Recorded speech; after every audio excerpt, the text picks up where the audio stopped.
So good segue into the stream. We can talk about what's in this Jund Death Shadow deck because you have not played this archetype before as well, right? It's almost like I did that on purpose. Oh, nice. You're putting your communications degree to good work here. Clearly. Um, so there's been a lot of hubbub about this deck lately, and a lot of it has to do with Zendikar Rising giving you this card, which is Scourge of the Skyclaves. Um, I think before that card was printed, this deck had a serious issue with threat density. You had to play like some not great cards in those spots. Um, like people would play like Traverse the Uvenwald plus like Gurmag Angler and stuff like that. But what that did was you weren't allowed to play Loris if you did that sort of stuff. And like Traverse the Uvenwald really, really exposes you to Graveyard Hate. Like Yep. Graveyard Hate is decent versus you as it is, but once you play Traverse, it just became like a super banger. You know, like Rest in Right. Peace is actually like super good versus you. But now, um, not that good versus you. Like it's good versus you. Like it shuts off your Tarmogoyfs, but it doesn't. It does that, and I guess these two. But you still get some utility out of these cards, even when you're under Rest in Peace. It's just, I don't think it's a big deal. Anyways, this is really like a Jund deck meets like a Zoo deck at its core. Mm-hmm. Thoughtseize is just. I think this card has basically been good in Modern ever since Modern was a format. Would you agree with that? Yep. And obviously, the life loss matters for Death Shadow and Scourge of the Skyclaves. Um, I haven't paid attention to these lists since they started playing Swiftspear. That's interesting and kind of yeah. exciting. A lot of people have said this is like the worst card in the deck, but you have to play it because of Scourge of the Skyclaves. I believe that's like technically true, and like, well, it's more than technically true. It's just true. You know, if you don't deal your opponent damage, you can't cast Scourge because it counts the highest life total among players. So if your opponent's at 20 and you're like 6, you still can't cast this. It'll be a 0-0. Mm. This also has All the right. flip side problem of if your opponent's playing like a life gain deck, you might want to side some amount of these out. Like there's like Spike Feeders or Heliod's. You might want to consider shaving on this card because it's honestly not very good a lot of the time, you know? Right. Yeah. But yeah, Swiftspear, you kind of just have to play it, and it's like never really that bad. Sometimes it's not great. Yeah. It's obviously fine. Mm-hmm. I hadn't processed that you have to get some chip damage in for Scourge to be online. Yeah. And I'm playing one Seal Fire, like to sort of lean into that, and like it's kind of an okay card, especially with Loris. You know, if that makes sense. Right. If you really are in the market for a recurring shock, boy, do we have a deal for you on like turn 7+ or whatever. Oh, I'm totally fine with Silifire. Silifire sounds Yeah. great in this deck. In burn at certain points when Loris didn't actually cost mana to put in your hand and just wanted to play, I sideboarded Pirate Spellbomb in burn, and it was actually really good. Mm-hmm. It kills Core Firewalker, kills Oriok Champion. We don't have that sort of effect here. Our plan versus Oriok Champion is to cast Kozilek's Return, which is a fine plan, you know? Yep. This doesn't actually kill any of our creatures unless we want it to. Like, it's never going to kill that, and it generally will not kill this if we are careful. Yep. This is the new addition I made within the last day or two. A lot of decks don't play this. They play like Bomat Courier, and I'm like, I don't think Bomat is very good. So I would rather play Hex Drinker. Both are It bad doesn't versus Lava. sound good, Uh, but yeah. Yep. both are bad versus Lava Dart. This one's I think slightly more tolerable in like a top deck war because if you top deck this on like turn 6+, it just becomes great. You know. Yeah, for sure. Are people still playing like Cryptic Command 4-color nonsense decks now that they've banned It's all the been payoff? shaved down a bit because the incentive to play those decks once Uro and Mystic Sanctuary have been banned is a lot less. I actually didn't even realize they banned Mystic Sanctuary. Yeah, the last ban took Field of the Dead, Uro, and Mystic Sanctuary. All right. I mean, Hex Drinker seems like it would be actively good in the format with a lot of that. I'm not sure what it's good against in Modern today, but then again, I don't know what the hell's in Modern today, so I guess we're going to learn. So Dom says, I think Crux is a scam in this deck. I actually had this similar opinion until I played against a bunch of the other Jund decks, and then it was like one of your best cards. This is like so good versus an opposing Jund deck. I think playing one copy is reasonable. It's like your Gurmag Angler, essentially. Yeah, I was about to say that like one seems like an appropriate number of Groxa. And yeah, like Gurmag might be better than the Hex Drinker. You can't do that if you play Loris, and I think Loris, that's right. Loris is just way too good to give up. The other options in the spot are like another Hex Drinker, another spot removal spell. Like the problem is I don't think you can go too low on creatures because then your deck doesn't really function right. I think a lot of the time. Yeah, I mean the what are we at threat wise? We have 14, right? It's 18 actually. What am I? Did I? Tarmogoyf Shadow Scourge is 12. Oh, the shadows. I was Drinker is forgetting 15. Yep. No, I was. All right. 18 seems like a lot for a shadow deck, actually. So. I think you're remembering the days where they would play Stubborn Denial, Snapcaster, and cantrips, where your effective threat count was a little bit higher. Here, the cantrips make a lot of difference, actually. Yeah. Yeah. I mean, we still have baubles and do we have Death Shadows? Yeah. Or not Death Shadows. Street Wraiths. No, you can't play Street Wraith with Loris. That's right, Loris. So Loris is worth it. Trust me. I mean, even though it does cost 6 mana, it actually is worth it to. It seems like it wouldn't be, but it actually is. I believe you. I totally believe that Luris is worth it here. Okay, yeah, no, that's fair. I was thinking you had Wraiths and like to go with your level, like if you have like an effective 52 card deck, in which case 18 just seems like a lot of creatures. No. We're actually, I mean, we're 56 technically, but not really. Like trying to just subtract 4 is not completely accurate because you don't know if you're supposed to mulligan a hand or not. True. Like if you have a 2 bobble hand on the draw with no lands, are you supposed to mulligan? The answer is probably yes, because that's not like it's like borderline maniacal to do that unless if you're on like 4 cards already or something like that. We also just wouldn't make a land drop on turn 1, so yeah, you would mulligan that every time, I think. Ozymandias brings up, I think Trophy might be better than Terminate for hitting Tron land / Chalice. Thought about that. I don't mind the Tron matchup because of this card specifically. This card's really good versus them. Like, it buys you enough time. What I like to say is, I don't think Blood Moon is that good versus Tron unless if you have a fast clock. This is not quite as good as Blood Moon, but we definitely have the fast clock part covered, Why is Terminate? Like, what's the... Oh, you can trophy their argument. You can trophy their Urza's Tower. Or this, for this?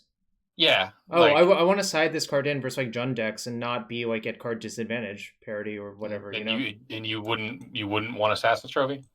I mean, does it matter? I mean, I would, but it's a lot worse. I think. Is it? Yeah. Doesn't seem like it's that much worse. Blast Zone is an issue. Only sometimes. I think you can play through Blast Zone most of the time. There's a bunch. I mean, like, any of them, really. Like, just having a removal spell versus Jund is good. Like, I don't think that can be a debate. It doesn't even really matter what it is, right? Which is why I kind of feel like you should get the marginal value of Assassin's Trophy for other matchups. I'm trying to remember. I had a reason for Trophy, and I don't remember right now. So you all will just have to live with it. All right. Yeah, so. The card that I want to discuss is this one. This one looks goofy, and the reason this card is here is for Heliod. No, that's legit. Heliod is borderline unbeatable for this deck once it gets into play. Like, it's actually just... None of your cards do anything, because you know what happens? You attack with a Shadow, they lifelink it, it dies. You attack with a Scourge, they lifelink it, it dies. It's just, like, all sorts of bad. That matchup seems really bad for you. It's not great. I think it's bad, and then postboard is probably, like, maybe slightly favorable because of K-Return and these. But starting down in game... Every time that matchup is a lot to overcome, Mm-hmm. So yeah, we're going to be trying this. Let's see how many people are in. Yo, they're 20. Why were you even worried? Why were you worried? I didn't say I was worried. I was just Yeah. pointing out facts. You didn't have enough opponents. Now you do. We have plenty of opponents. All right. Yep. I mean, this is what I'm going to run. I mean, there are obviously cards you could change, but I think this is a totally reasonable starting point, you know? Yep. I actually played a league yesterday with a bunch of weird cards in my deck, and none of them were good, so I cut them all. I went 3-2. Like, I actually beat a Tron opponent fairly easily without Trophy or Alpine Moon. Because Temur Battle Rage is so good in that matchup. Like, you know, it just, like, KOs them. Did Glamour any Wormcoil in? No, but I sided this card in. I think it's just correct to side it in versus them because of O Stone as well. Right. I'm always in favor of more weird cards. All right, I'll list the weird cards I played. I played Soulscar Mage, 1. I had Lavamancer in my sideboard, and it wasn't very good. Great. What? Oh, so that just sounds great. It wasn't. It wasn't very good. Like honestly, I had forgotten the issue with that card versus Heliod is that they play a bunch of Walking Ballista essentially. Oh yeah. Well, so they only have 2. But they have 4 Ranger Captain and like sometimes Eladamri's Call, so they actually have a shit ton of Walking Ballista, which is not the best. The card sounds less great now that I realize what problem you were trying to solve with it. Yeah, the problem you're trying to solve with it is small creature decks, so like you would like it versus humans as well, and like the thing is, there's not that actually so many decks that are vulnerable to Lavamancer that you want to play it, and it's also bad versus Graveyard Hate, like really, really, really bad. Like you also have a bunch of Kozilek's returns anyway. So. Yeah. Well, I cut like a K return for a Lavamancer. Oh, I see. Yeah, but I don't think you want it. That's just a Nombo. It doesn't matter that it's a Nombo, really. Like, believe it or not. Yeah, no, I know. I just the one last card I want to discuss is I'm playing Nihil Spellbomb over Soul Guide Lantern. I think the reason I played Soul Guide Lantern before was to get around White Leyline from Oops All Spells. Because Soul Guide Lantern doesn't actually target them. Whereas this one does. So did they ban that deck? I haven't been paying attention. They banned Simian Spirit Guide, but they didn't ban anything else in that deck. Is that banning the deck? No. I don't know. It just slows it down by like 1.5 turns or whatever, you know. Right. I mean, honestly, like, I'm pretty sure that deck is still reasonable. It's just sometimes you'll get outraced by like a burn deck or whatever now because you are like turn 3.67 or whatever, you know. It's closer to turn 4 than 3 now, I think, but it's really a function of mulliganing and a function of other things. You know, that's how it is. But yeah, we're going to play Modern today. I am going to play the Vintage Showcase on Saturday. I'm not going to play the Legacy one. I'm going to play the Sealed Deck one on Sunday instead. So that'll be cool.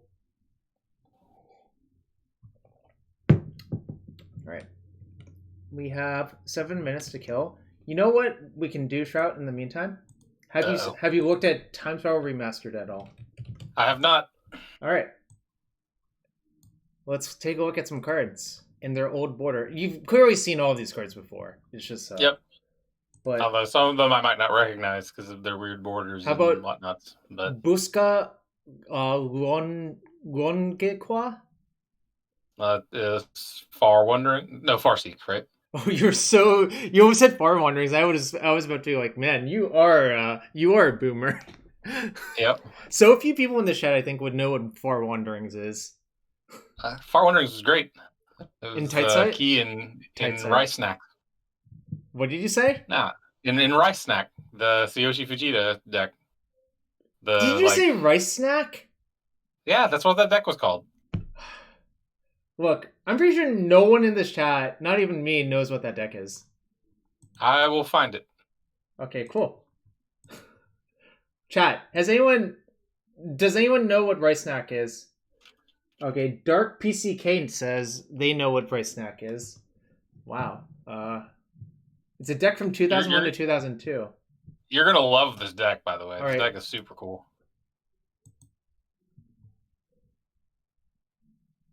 Tristal MTG says, I'm old and I don't know. Well, for all the boomers out here, if you enjoy the stream and you enjoy these boomers, me and Shrout, hit that follow button, hit that sub button. Everything's appreciated. And you can follow Shrout at Johnny H Sauce MTG on Twitter, although he hasn't been the most active nowadays on the Hell site. Yeah, I decided for my mental health to stop paying attention to Twitter. Wow, that's really smart. Yeah. All right, did you link this deck somewhere? I sent it to you on okay. Discord. All right, we will open it. Oh, it's Domain. Not exactly. Look, it has Worldly Council. That's a Domain card. It has It's a domain combo deck. It's a like ramp early harvest time stretch deck that like so the idea time stretch. I was about to say the idea is you eventually get to fire them out. Yeah, you loop a bunch of time stretches, and then when you get around to it, you get to fire them out. This deck is great. I do love this deck. I told you, yeah, this deck is gas. Orange Chant really ties it together. Yeah. Well, the field was really Psychotog heavy, I think. Yeah, this was at a Magic Invitational, so the decks, we can look at all the decks. Kai won this one. It wasn't. It was like Tog was legal, but nobody had figured out that it was good yet. That's right, I forgot about that. Kai has 3 main deck Voldalian Zombie in his deck. What the actual F? Oh, but yeah, opposition. Okay. So this is look an opposition. Look at all the green red aggro decks. Like that was the most played deck in the tournament, I think. Kai playing Finkel's in this tournament. Yeah, that's a nice. So they used to have the Invitational, like it was like literally the first like the first tournament after Standard rotated. So this is like week 0 Standard, right? So like Tog is the best deck by a mile in this format, but nobody knows it yet. If you look at these decks. Wait, is Fires not legal? Like Fires if you have a Maya? It is. It just wasn't good once Sapling burst and blasted or rotated. You know what happened? This is a 56 card deck by Pakula. I bet the 4 missing cards are Fires. I kind of doubt that it was. Like people didn't play Fires in this format. Fire like once Sapling burst rotated. I mean, it might have been Fires just because again week 0 Standard people didn't know better. But I mean, I'll click on like Scott Richards' deck. Okay, I think you're right. This person does not have any Fires. I think the missing card was Skizzix in Pakula's deck. Skizzix makes sense. Skizzix. It's funny because Skizzix is an uncommon in Dominaria, but it was a rare back then. It was really jarring at first to see it as an uncommon. No, that was Pakula's deck. Pakula's deck. I wouldn't. No, that is true, but yeah, you cannot compare Pakula and Beneficial. They're like the complete opposites. That is a good point. Yeah. Oh. You blue-green opposition. I kind of love this deck actually. I loved this format. I'll be honest. Yeah, I know. This was the format you played a shit ton on E-League or Magic League. Yep. This was like one of my first standards basically. So that's why you remember this deck, isn't it? Yep. Okay, got it.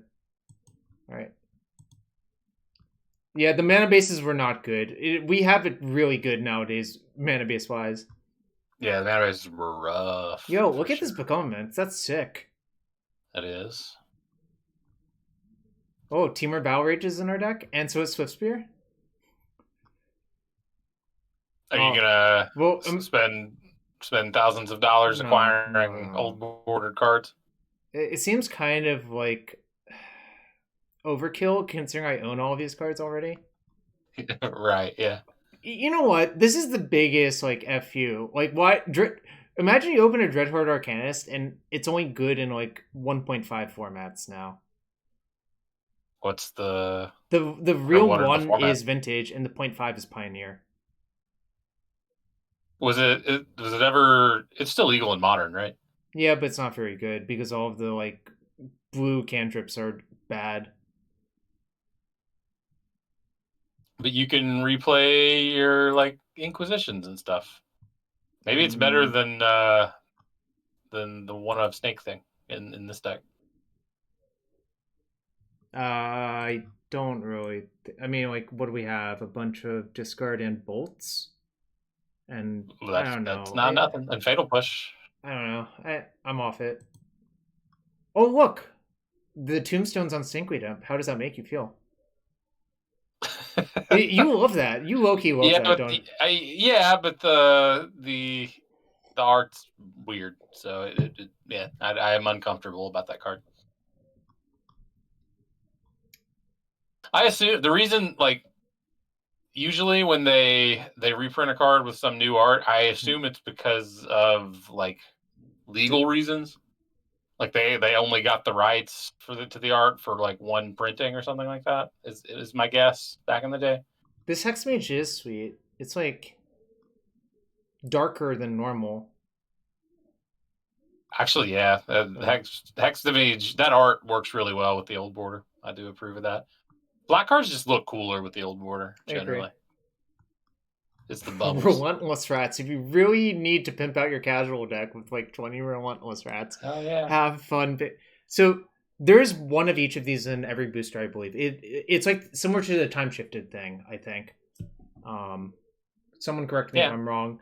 The foil rate is not very high, which is, I don't know. So is there this? Okay. Wait, is there going to be a? Sorry, we got. Is there going to be a? Okay. Enough. Is there going to be a Planar Chaos remastered and a Future Sight remastered? No, I think this encapsulates all of them. Oh, so that there aren't any Planar Chaos or Future Sight style cards? I don't know. Anyways, obviously keeping this hand. We didn't come here to like they should have printed a bunch of new like time shifted and alternate universe cards just to fuck up. No. That's for the secret layers. Oh, I see. Our opponent has no companions, so that doesn't really mean anything. It could be anything. No green lightning bolt. White preordain would actually be awesome. That would have been actually a good idea.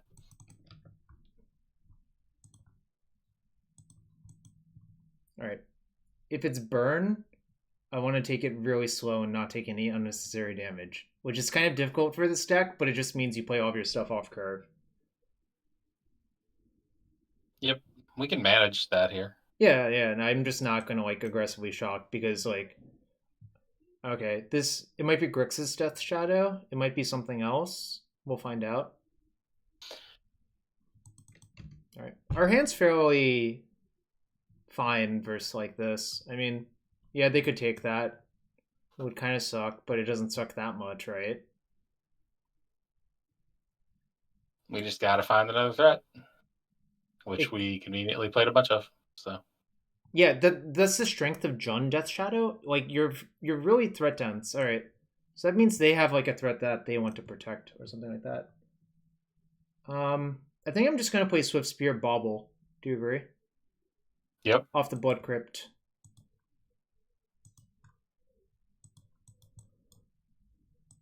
I'm not even going to crack the Bauble yet because you sort of get more utility deciding. You should crack it. Targeting yourself, and then like play the land, and then you get a virtual scry, right? Yeah, but depending on what they do, I might just crack it end step to just like try to play a threat on curve. Oh, I was thinking. Okay, never mind. I was thinking it was our turn too. That's why I was like, no. why are we not playing this fetch and getting our scry on? But yeah. So this looks like Grixis Death Shadow. Yeah. Really hope they don't have the zombie fish.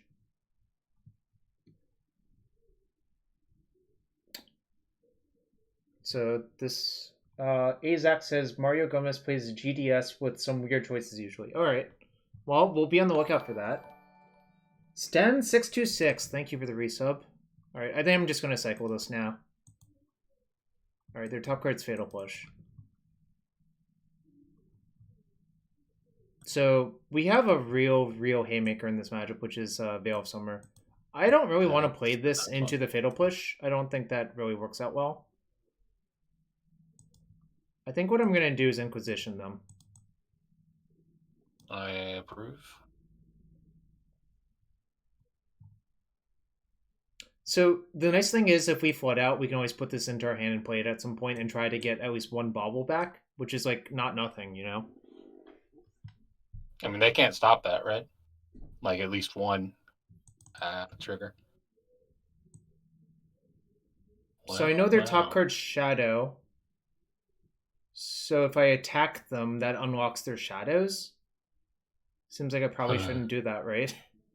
Yep. I thought you said you knew their top card was Fatal Push. Oh, sorry. Their top card's Fatal Push. I meant...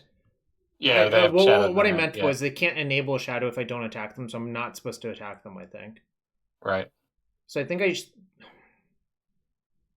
take a shadow, right? Unless we care about Stubborn Denial, which we might. Yeah, the top card's push. The stub. No, yeah, I think we take shadow. Yeah, I'm just not going to attack them now. Now I have full information. It's clearly, I think it's very wrong to attack them because they just deploy 2 threats if I do that, right? Right. Mm-hmm.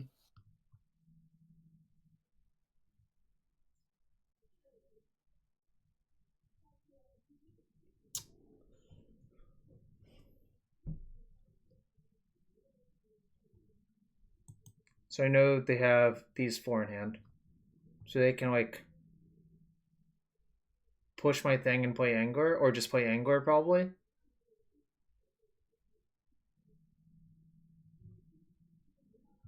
Yeah, so the one advantage they have is, like, Angler is hard to deal with, and, like, push is good versus us, but I don't think that's a big deal.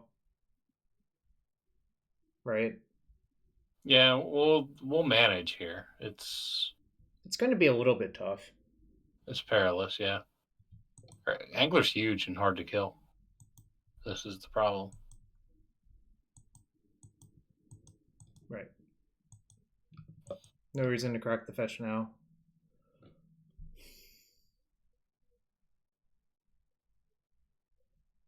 So if I play Tarmogoyf, it's a 4/5, but it gets pushed. Yep. But if I do... What if I put Lurrus into my hand? Is that good? If you do that, they probably push Swiftspear and start hitting you for 5. I don't know if that's an exchange you're okay with. No, you probably are. Yeah. I have to get another red source, and I don't have Mountain in my deck because I think Mountain is pretty bad, frankly. Sure. None of our other plays are really that good, so I'm fine with this.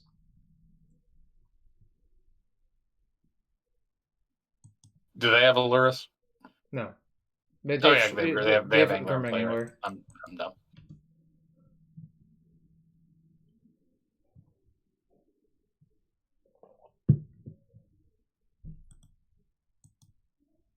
This is a matchup where I prefer Terminate to a trophy as well. I think giving them extra lands actually does matter. I think like Lightning Bolt is not very good versus them, technically speaking. True. Like the Bolt and Seal Fire are probably going to come out for like these, that. Is I have not played a game with this deck since they printed Scourge of the Skyclaves. Does Scourge change things where you have to keep your bolts though? No, because they deal themselves damage, right? That's fair.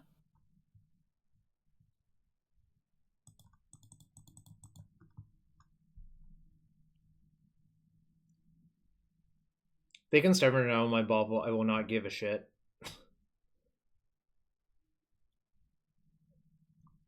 I didn't really consider doing anything else this turn because I think all of the other options are worse, if that makes sense. Yeah.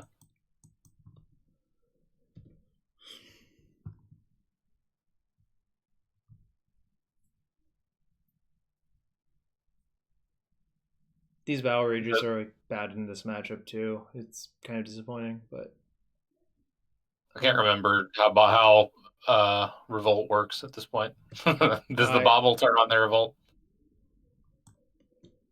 It's a permanent you controlled. Okay. So they would have to like crack a fetch land or like get something killed or something somewhere, you know? They could play Death Shadow and push our Lurrus. I would be totally okay with that. This turn I think I actually am going to block with Swiftspear. Just to keep my life total high. Does it make sense? Yeah, no, that's reasonable. I don't think the Swiftspear is doing shit. True. You can also just replay it if you need to. Yeah, I'm probably going to replay the Bauble, frankly.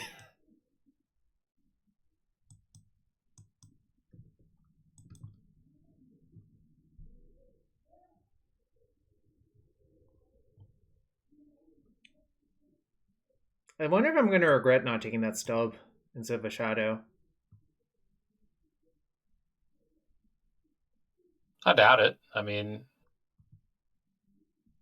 the shadows would be scary. That's fine. What do you think they take? Probably not that. Probably not that. I mean, a push, I assume, is the only like really redundant card that they, or non-redundant card that they can't stop. They could take the Goyf. Like if they're afraid of us top taking like a discard spell for push, taking Goyf makes sense, right? True. How big is Goyf? Is Goyf Three, a 5/6 four, now? but it'll be a 4/5. Right. Yeah. Counting Bobble. You're right. But It would only be 4/5, which is actually kind of an issue. But we have an instant in our hand, so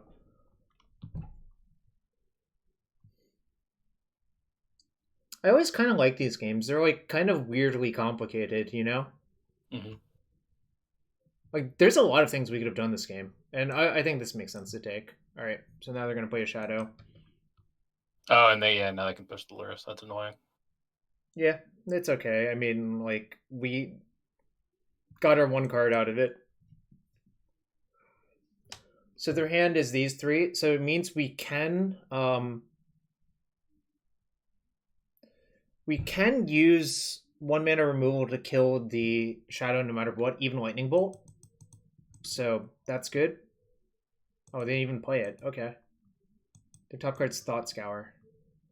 So they've used the push. So it's going to be those three next turn. That's not so good. We can kill the Gurmag Angler with. They Bolt still have and Stubborn Steel Denial, Fire. right? True. Yeah. I mean, we can. We've already used the swamp, right? There's a forest in my deck, which is good because I don't really want to take a Yeah. lot of Okay. damage. Yeah. Same. So I think what I'm supposed to do is I think they have to stub the K command, right? If you just get back the Tarmogoyf, like they can't win, so they have to stub K command, right? So are you saying I should use these two to try to kill Angler then, or what's your plan? I would you play K command and assume it's going to get stubbed, and then next turn you like that clears the way, and then you can kill all their things, and then you just so draw I should do it on anyway. their turn as well. Yep. So unless you think we should try and draw out stub with Bolt and Seal of Fire.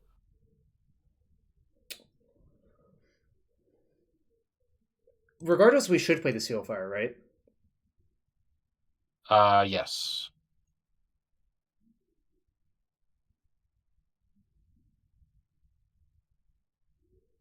I guess we keep the Seal of Fire no matter what, but the Seal of Fire is kind of pointless. Well, you can't resolve command because this is just a hard counter. I mean, all right. What if I lead with Seal and just bolt the Angler? I guess is what's being suggested. I think that's actually... the problem with doing that is, I mean, we're going to play Steel no matter what, but the problem with doing that is, so like they stub your Bolt, they untap, play Death Shadow, and you push it. But right. Yeah. But so like then they hit you to 5, right? So you're dead to the Gurmag Ankler. And then you need to draw a land to K command and play Tarmogoyf, right? So I think what I'm actually supposed to do is just end step K command them instead, right? Or upkeep K command them. Yeah, those are identical, I think. So I'm gonna fetch for force and just make them discard and return my Tarmogoyf, right? Yep.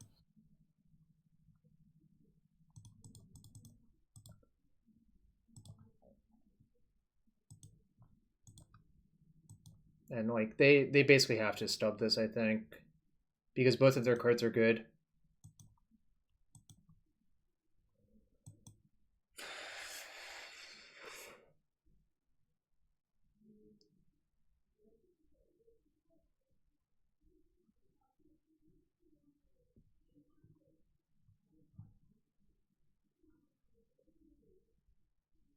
It would be kind of wild if they didn't stub this, actually. Yeah, I think you just have to, because you're discarding a card no matter what, right? Yeah, for sure. Yeah, I mean, yeah, if they if they don't stub it, then they're probably just discarding the stub, which makes no sense. So yeah.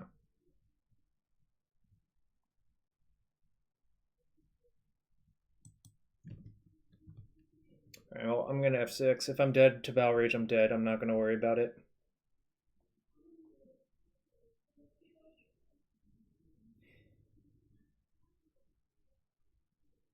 I'm pretty satisfied with how we played this so far. Yep. I feel good about the choices we have made. Yeah, I think you would really love this deck, Andrew. This is like totally your shit. I mean, I enjoyed Jund Shadow back when it was a shitty Traverse the Uvenwald deck. Yeah, but Traverse is bad, so. I agree.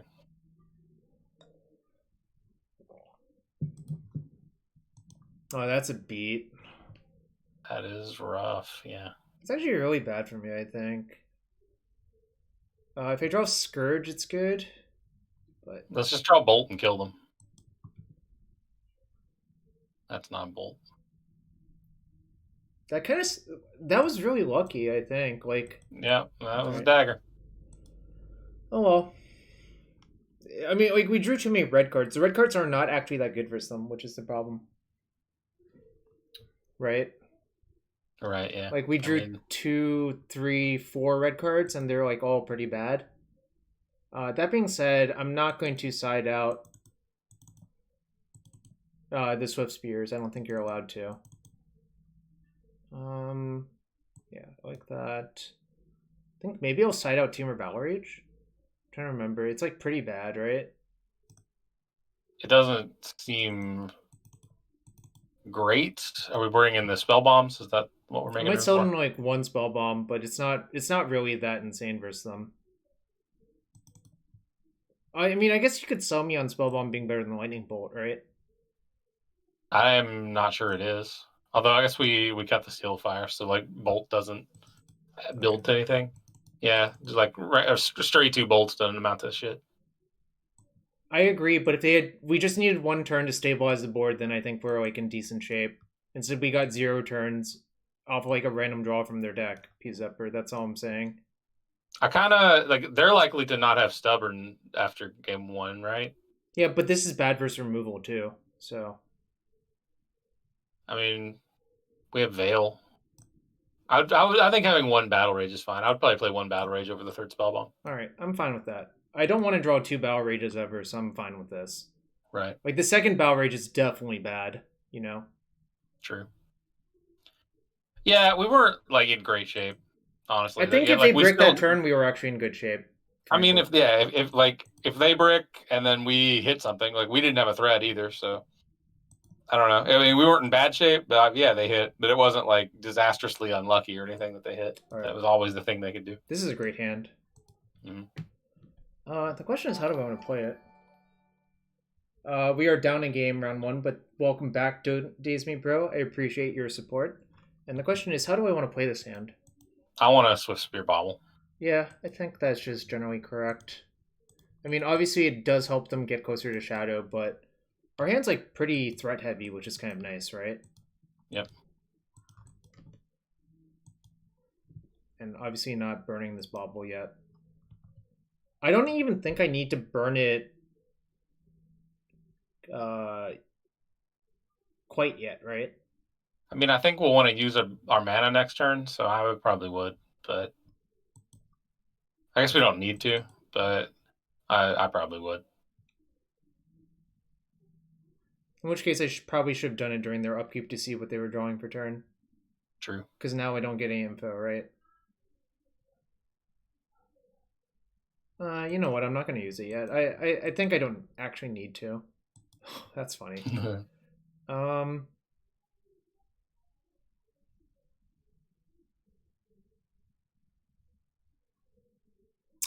There's a lot of ways to play this, isn't there? Yeah. Alright. I think I'm casting this no matter what. I think I should just attack and see what happens. I mean, I guess the question is, do I do this or do I do that? Maybe I just do this, actually. Let's Inquisition before we do anything else. I think Hex Drinker is just good. Like, it's good to play one.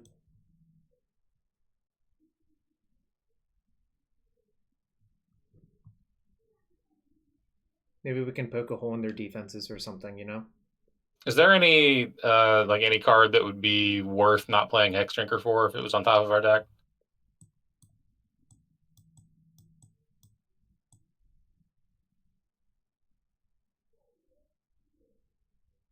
That's interesting. It's interesting that they didn't Inquisition us. That's I think really bizarre. Well, no, they're playing the Thought Scour. That's why I'm going to take Dismember. Right, though. yeah. I think I should just take Dismember. I think I should just play Hex Drinker 100% of the time now. Yep. And I should get Overgrown Tomb. Because, like, most of my red spells are out of my deck. Well, not all of them, but Lurrus is double black to cast as well. So, Overgrown Tomb.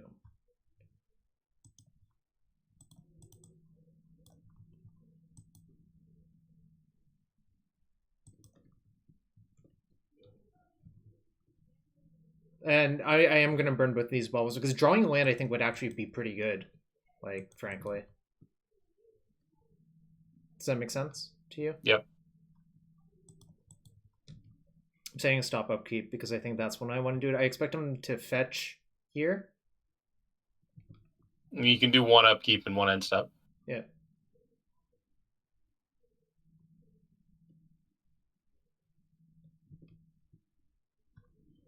They milled a Blood Crypt.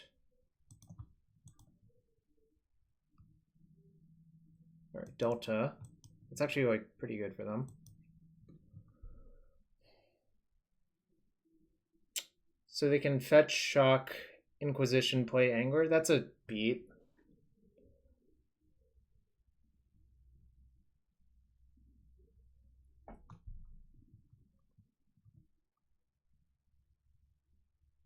How did we run out of cards? Oh, I guess we have 2 cards floating. That's why, right? We didn't actually run out of cards. All right.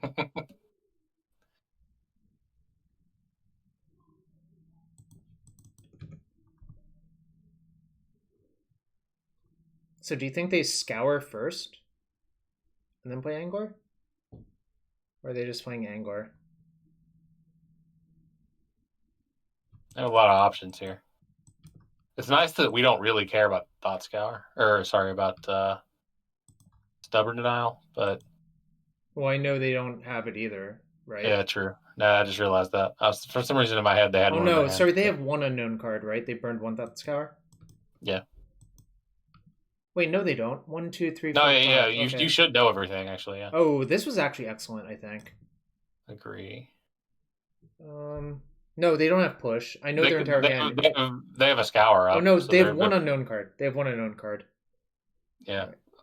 Right. My guess is they're trying to Scour again in the hopes that they can play another Gurmag Angler. I think I should just Scourge, right?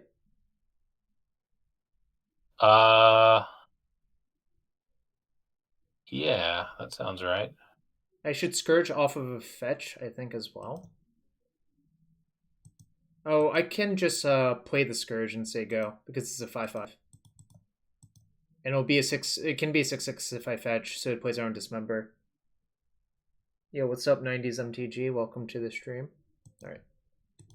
It's a big creature.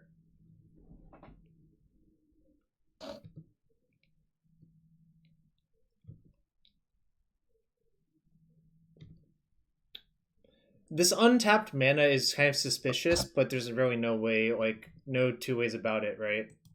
Right. We just kind of just have to show them face up, unfortunately, but...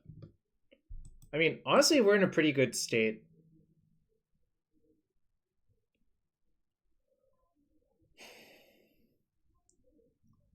I can level this to pro instant next turn and leave up this still, which is kind of insane.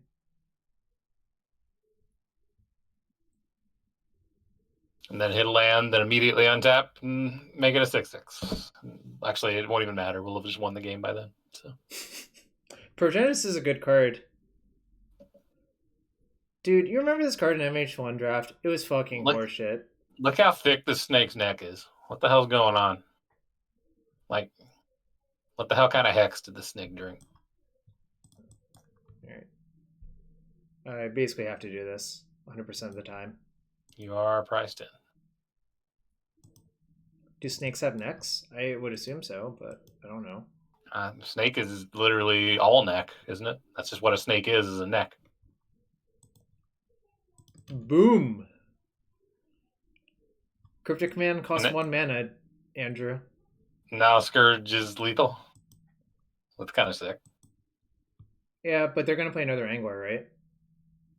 But it does require all of their mana, so that's kind of sick. Sneck! Hexdrinker is always better than you expect it to be. Yeah, it's really good.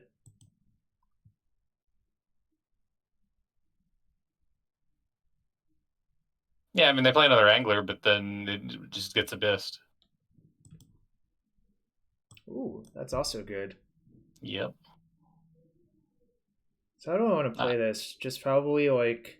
I want to fetch Shock, play Death Shadow, level shouldn't I attack this first? It doesn't really matter.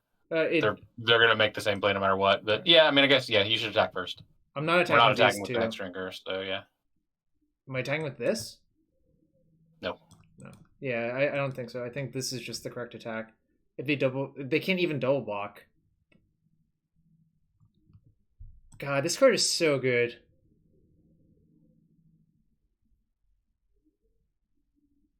Hexdrinker is being about exactly as good as I expected it to be here. Which is like medium.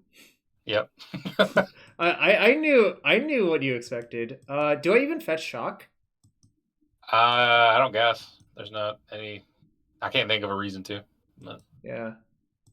I don't think there actually is a reason to do so. And then you actually, it makes this a 4/4. Oh, okay. The question was, should you shock? Yes, you should shock. Okay. That's what I was asking. Yeah. All right. Everything's face up. If they have explosives plus TBR, that's not even lethal because they would have to spend all of their mana doing that. Yep. I guess if they have explosives, TBR plus push for that, we would be in trouble. But that seems so unlikely based on how this game's... Oh, also I know they have a Delta and a Cling to Dust, so fuck it. Yeah, that seems like a lot of shit for them to have. I don't know how they can pull all that off. But our superior threat density won that game, I think. Sort of. Alright, now it's the question, do I have... Oh, that Delta got scoured away? No, it didn't, right? I bobbled after they scoured, right? Yeah, I think we saw both the bobble cards. I might be wrong, though, about the second one. Yeah, I don't know. It also doesn't matter that much. All right. On the draw, I think I might just have the third spell bomb over the Temur Battle Rage, if that makes sense. Yeah, that seems fine. Yeah, Battle Rage would not have been great there. I mean, to be fair, neither of these cards is that good versus them, I think, is the reality. If I expected this matchup specifically, I would have like 4 Veils on my sideboard, and it would be so insane. Spellbomb draws a card. Drawing a card's always good. It's clunky to draw a card, though, is the real problem, right? Yeah, but look, man, sometimes you gotta jump through some hoops to draw a card. I know you know that. Sometimes you got to turn on your Pyromancer Ascension, then cast Ataxian and Probe to draw 2 cards. Exactly. Sometimes you got to cast Far Wanderings for plains in a swamp so that your allied strategies draws 5 cards. They chose not to play first. All right, that's maximum disrespect. Also, this hand's pretty good, so... The question is, which land am I getting? Maximum disrespect has been called. I would probably get Blood Crypt. I don't think that... I think it's likely that we'll hit a land off these bobbles. So. All right, so you want to go Swiftspear, bobble then, right? Yes, that is what I want to do. Why the Jarvis? Oh, fuck! All right, I think I should actually Inquisition now. Fuck me. Oh, that was so bad. Fuck. Holy shit. That was really bad. That was rough. All right. You know what I'm actually going to do? I'm going to bobble them in Inquisition now. I think that's actually the better way to play it now. All right. Fuck. Ooh, loud. All right. So probably just take Thoughtseize then, right? Yeah, I guess so. And their top card's Watergrave. That's such a beat. Oh my god, I can't believe I punted that so bad. I'm not actually sure this Swiftspear is going to end up mattering though, which is I kind of mean, crazy. But would have poked for 3. Yeah, I kind of agree that it wouldn't have. I like how we had to take Thoughtseize because otherwise they would cast the Thoughtseize and see that we had Swiftspear. no, And that's then not the no. reason to take it. Like the I reason mean, to take I it is to know. protect our Death Shadow. I You're understand that, troll. but still. Oh, that was real bad. That was all. That was all on me. Obviously, could have hit them for Yeah. 3.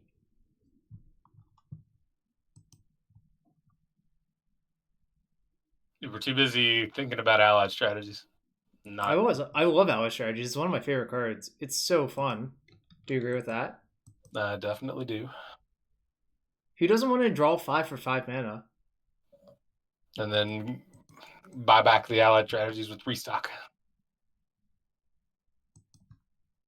All right. Oh, I should have bobbled them in response to the Street Wraith cycle, actually. Yeah. Because that card's getting milled, so. Alright, that's actually decent.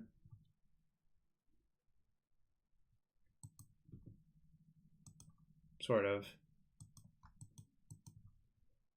Yeah, there was a world where I should have done that, actually. But once I fetched the Blood Crypt and had both baubles in play, it's actually correct to Yeah, we want to. No, we don't. We can wait, right? there's not much benefit to waiting, right? Well, if they don't put a 6th card in the graveyard or play a land, then Well, I we know know they they have have. Bloodstained Mire. Well, just wait till they crack the Bloodstained Mire, and then we get the What Bloodstained if Mire. they just draw an untapped land?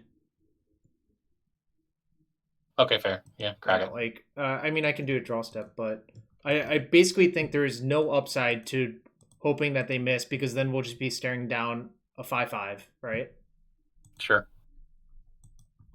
Yeah, no, I goofed it, but once I goofed it, I think I actually do have to Inquisition there, right?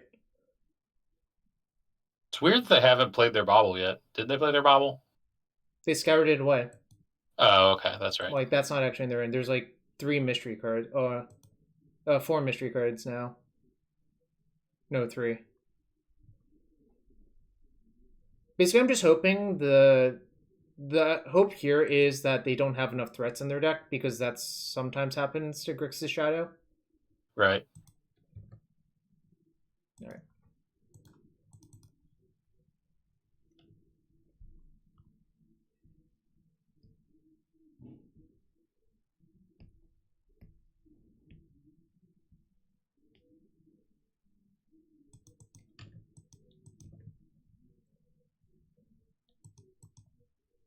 Christ. They appear to have enough threats. Ugh. It sure looks like they have enough threats. Ugh.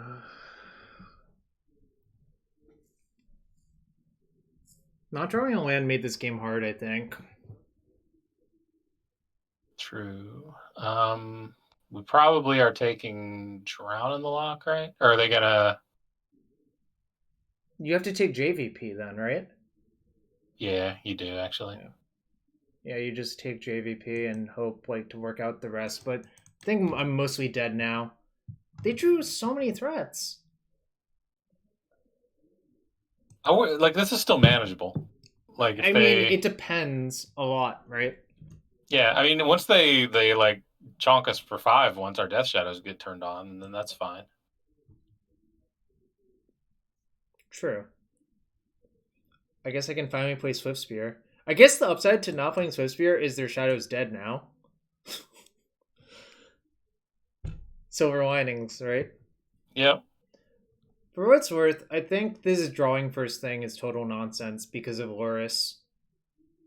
But we like EDH with all those extra columns. Oh, I guess that's how it works on MTGO EDH. Doesn't that make sense? Would oh good lord, yeah, that's a lot of columns. Yeah, there's a lot of zones to keep track of. I can go with Exiles. Would it have been better to board out the Swiftspears instead of the bolts in this matchup? I don't think Swiftspear Bolt just does seems anything. real. I mean, Swiftspear seems real bad too, though. All right, we're live. We're in it. We actually are in it, right? Yeah, no, we're fine. Do I A just couple of play different ways one we can play shadow? this. Why would we do that? Why don't we just play both shadows? Because then I can stop drawing the lock.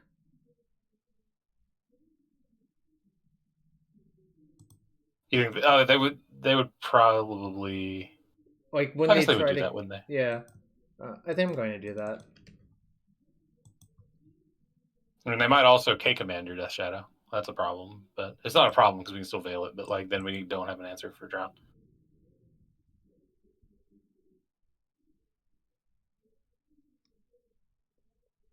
Also, that's a good. Did they mill their Blood Crypt? Why did they fetch Steam Vents instead of Blood Crypt? There are 2 Blood Crypts in the exile, right? Right, they're clinging or a spell bomb, sure. I think this card's like weird for them to have in their deck. Like just generally speaking, not specifically for this matchup. For this matchup, it's probably better, but just generally speaking, in Shadow, it's like kind of a weird one to have, right? I think it probably matters a lot in the burn matchup, right? When I played Grixis Shadow, I felt totally fine there. Yo, F Paul with the 51 person raid. Thanks. I think F Paul is a well known modern streamer with what should we call it? Amulet Titan? Yeah, Amulet Titan. I was blanking for a second. What do you think I should do here now? Probably play Verdant Catacombs and then play Goyf off of your untapped lands is what I think I want to do here. Yeah, I think that's right. Land was like super good there actually. Yep.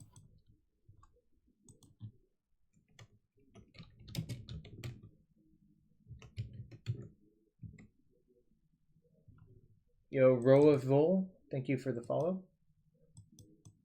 It's just that Cling Escape is really clunky and interferes with Angler, right? That's what I have issues with more than anything else.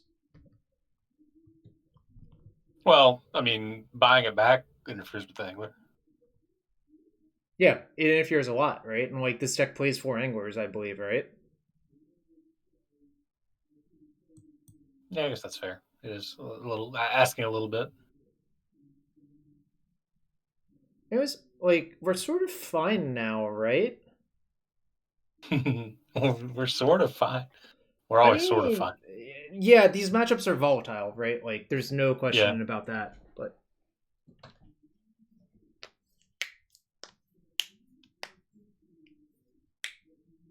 I mean, yeah, I like our spot for sure. Like if they can't attack, they also can't. They couldn't. They can't kill the Death Shadow anyway because we have Veil of Summer. But like, even if we didn't have Veil of Summer, we'd still have insurance, right? Because that would make Tarmogoyf a 5/6. mm-hmm. Well, looks like they're casting Dismember because I saw the life total go down twice, and there's very few cards that do that.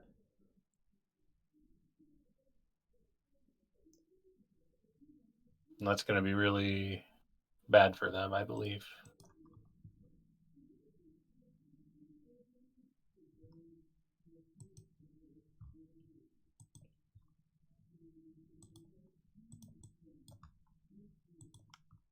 This card is so insane. Like, it's just a complete beating, right? Yeah.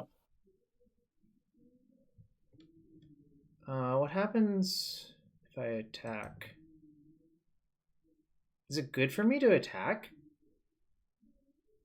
You would trade your Death Shadow with one of their creatures. So, I mean, you basically just trade off Death Shadows, which doesn't seem completely bad. I think that's actually good for me.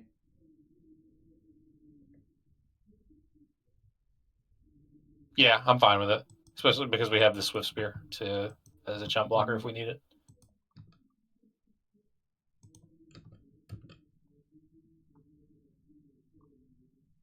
They also might just take. Veil is cheaty cheats, yeah. Did we draw 1 or 2 veils? Just 1, right? Yeah.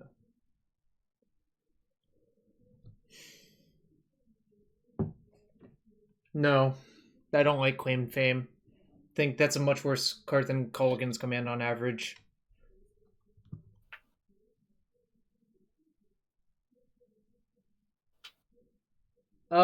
It's most people side out Lightning Bolt in these mirror. Well, not in the pure Jund Shadow mirror, but like as Jund versus Grixis, I think most competent Jund Shadow opponents side out Bolt because it doesn't kill anything in their deck.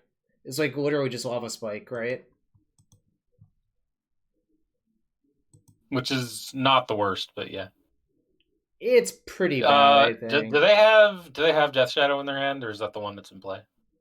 Oh, that's the one in play. We know these 3. They did have a second Gurmag Angler, though, right? Yeah.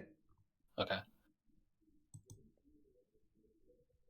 Which is definitely relevant here, right? Because we... Oh, no, we have it all. So, like, the Goyf can't be shrunk by their Gurmag Angler, I don't think.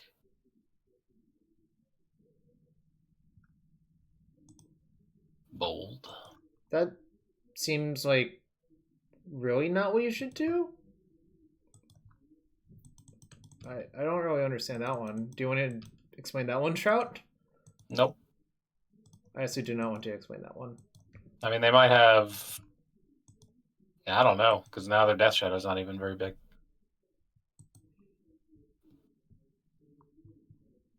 I will block the shit out of their Death Shadow.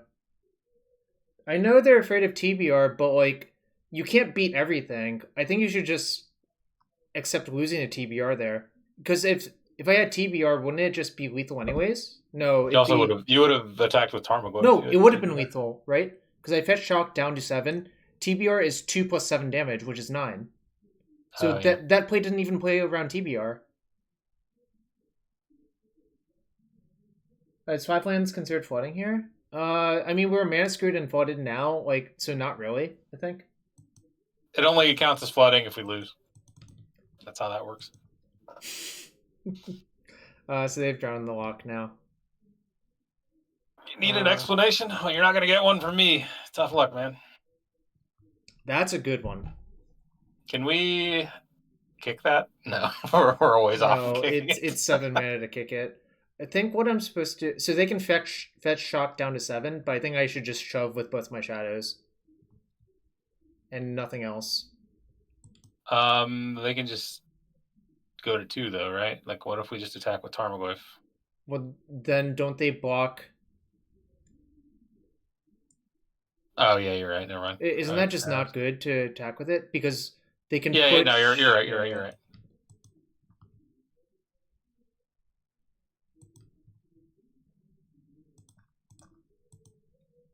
I'm just working it out to make sure. Like, if I attack with this, they block here, right? And that's just like, not very good. Yeah, no, yeah. The aggressive attacks aren't actually good. I was getting a little too excited. I know you like to attack. I also like to attack, but attacking with that one just throws it away, which is really not where we want to be. So I think their best play... I was thinking it would force them to like chump block Gurmag, like to put Gurmag Angler in front of one of the Death Shadows if we did it. But we're 1 point short of doing that. Yeah. And also we are them having Drown in the Lock short of it doing that, so it's just not a good play. No, I mean, I know that's going to happen, but that's fine, Variant Stout. Like, I think that's totally fine. We just kill their Shadow with our Shadow, and then this straight is for Drown the Lock, then I play this, and I actually do play my land out, I think, because I want to put Loris into my hand. Well, their last card will be K Command, but I guess we have them dead, so that's fine if that's how they want to spend their... Yeah, they can take 7 and keep Shadow. That's fair. Oh, wait, then I'm supposed to put Angor first, right? They just... I mean, I don't think they're going to double block. I predict...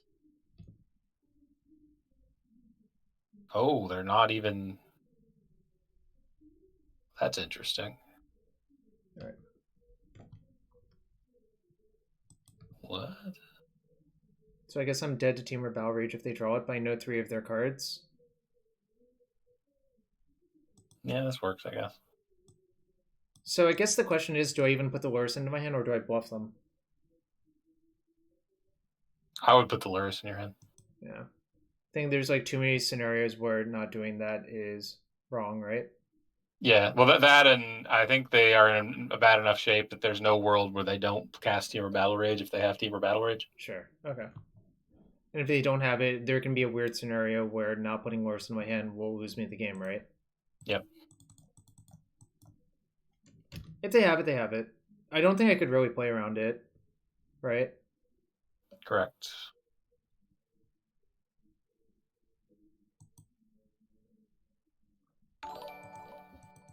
Yo, just a little nightcap. Thank you for the Twitch Prime sub.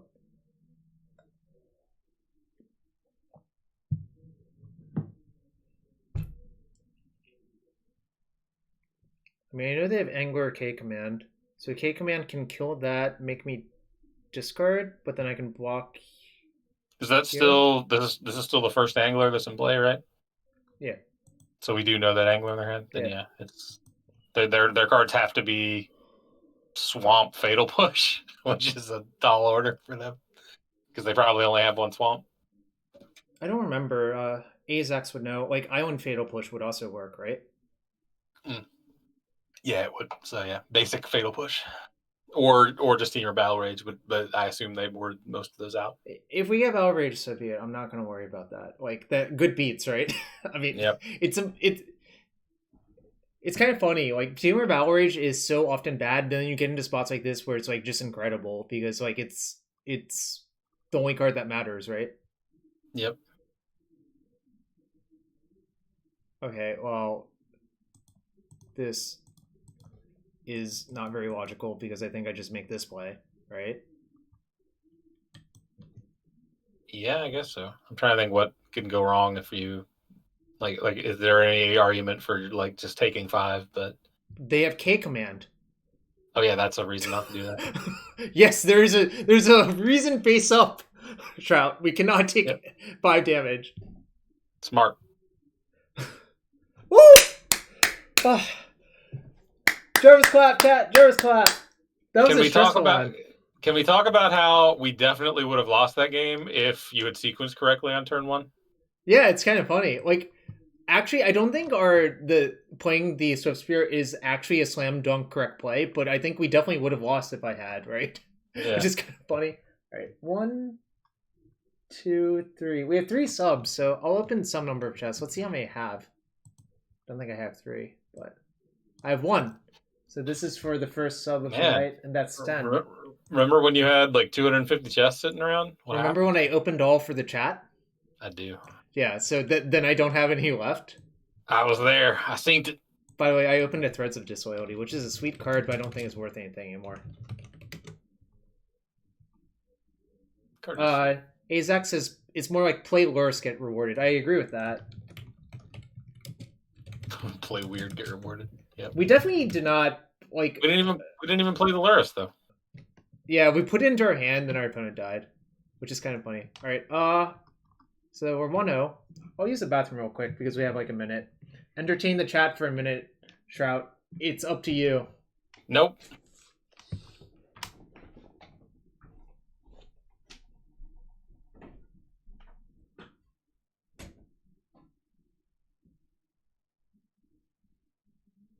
For 1 victory royale. What?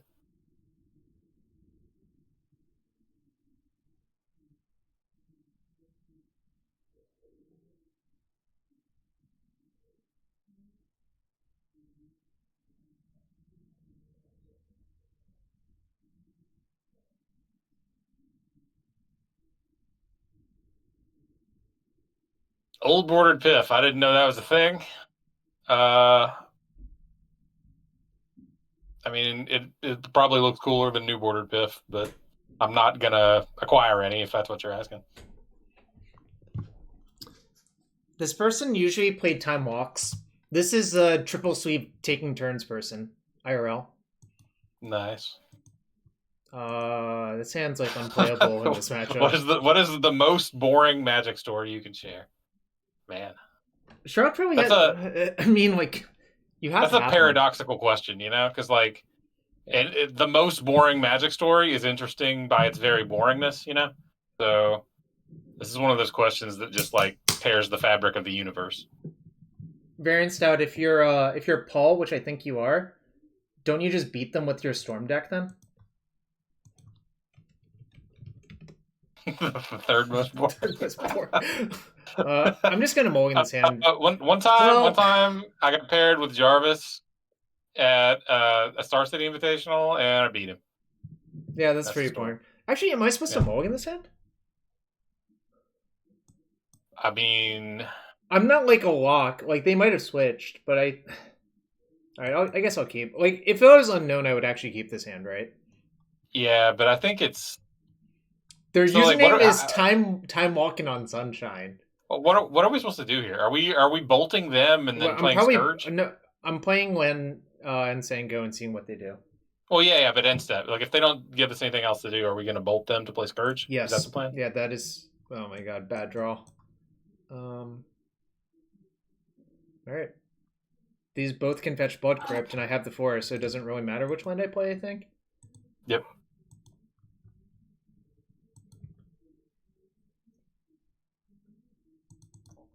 Do you think they'll ever counterspell this this lightning bolt? I mean, maybe. If they do, they have to crack the Tarn, so at least we can still get the Scourge in play.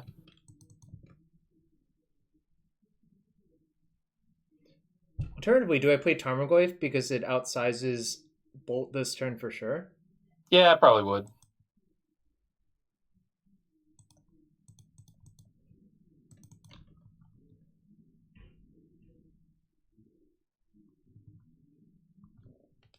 This is not the start we want versus them because it's like pretty slow out of the gates. It's slow, but I mean, it's a decent hand. Like against their strategy, we're just gonna jam Watchwolves down their throat. That seems pretty good. All right, I'm waiting to see what colors they are. Okay, maybe we punted by not playing that. Although scouting turn made me think that they were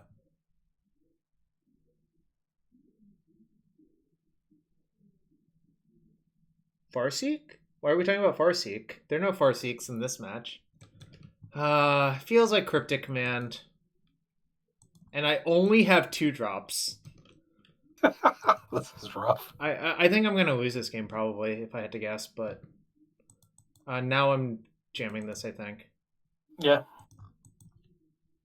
If they counterbounce, so be it. It's like the biggest blowout, but I really can't avoid this.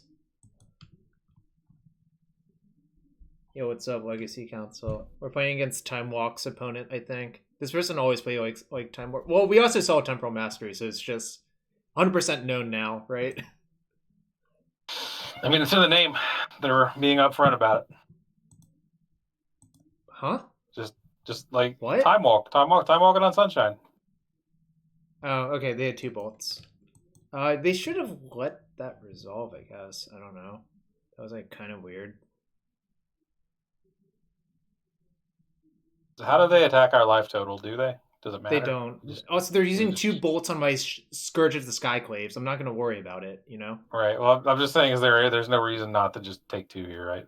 Yeah, I'm debating what land to get. I think I'm supposed to get Overgrown Tomb, right? Yeah. Because I have a bunch of green cards. Yep, there's a world where you need to cast 2 Tarmogoyfs next turn. Oh, I could bolt myself. Oh, I see. They were actually playing around me bolting myself to save my Scourge, which makes sense. That actually is a good play from them, then, right? Yeah, that works. Discard spell? Excellent. Always attack first.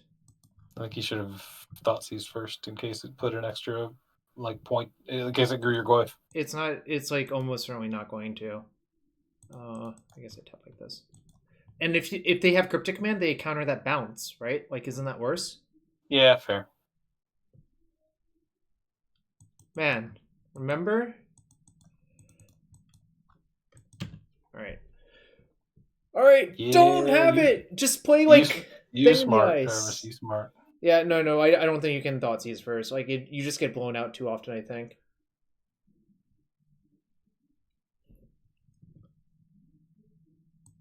It's the same scenario. Yep.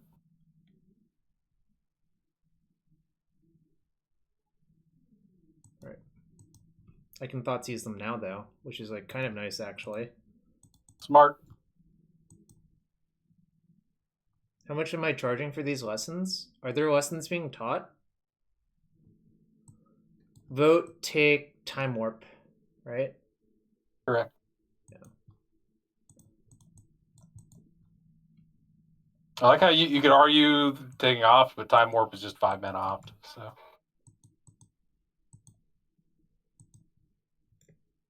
So these lessons are free for Shrout. value.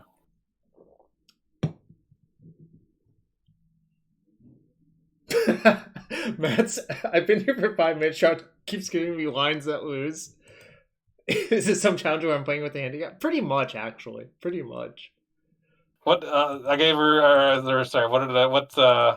Oh shit! Not that one. Swiftspear is really What did good. I? What did I do? I have to play Thoughtseize first. Yeah, What that's was the that. other line? I don't know.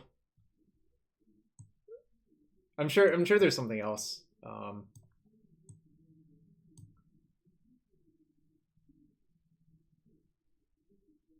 Push is pretty bad. Oh, taking 5. I didn't actually suggest that line. I well, asked out loud if there's an argument for taking 5. There's one thing about push that's actually okay is if they have thing in the ice, you actually want some number of those removal spells. That is true. Why, Jarvis? Tell your chat to stop being dicks. Oh yeah, chat. Don't 100% bully Shrout. Only like 33.7% bully Shrout. 33.7. Yeah. Calculated. Yeah, it's not. It's a little bit over a third, but not a half. All right. Okay. Fair enough. See? You see? Enchantment removal is probably good.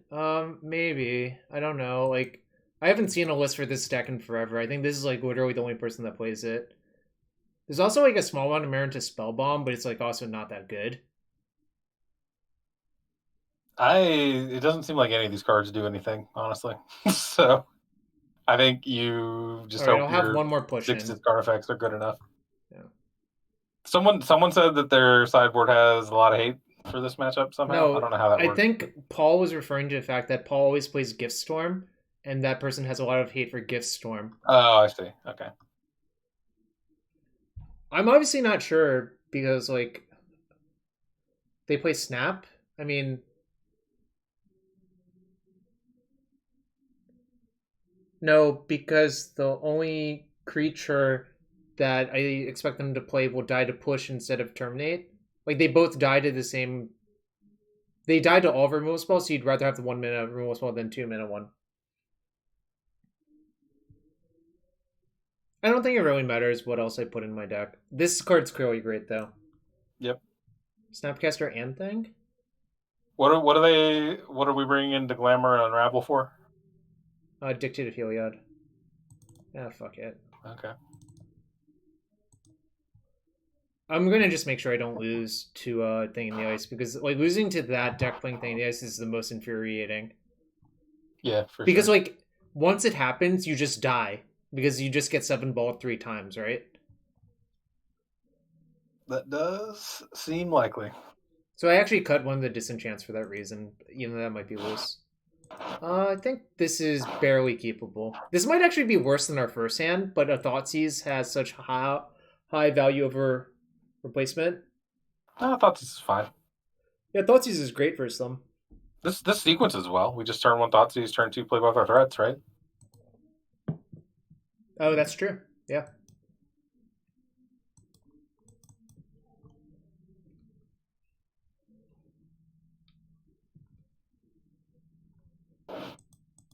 And then we kill them because we drew Temur Battle Rage like a genius. There's no world where I play Swiftspear first, is there? Maybe that's better actually. Yeah, I think that's actually better. But unless you think we would Thoughtseize Sting in the Ice if they had it, right? Oh, sure. Okay, then that's actually fair. We give up 1 damage. We actually give up 3 damage. Yeah. That's like kind of a lot of damage to give up, but whatever. I think this game is not going to get decided by damage inches, right? Because we have Battle Rage. Oh man, they had it. I am smart. Wait, why didn't they fawn? I guess they didn't want to give up 2 cards to that. They basically have no hand if they fawn.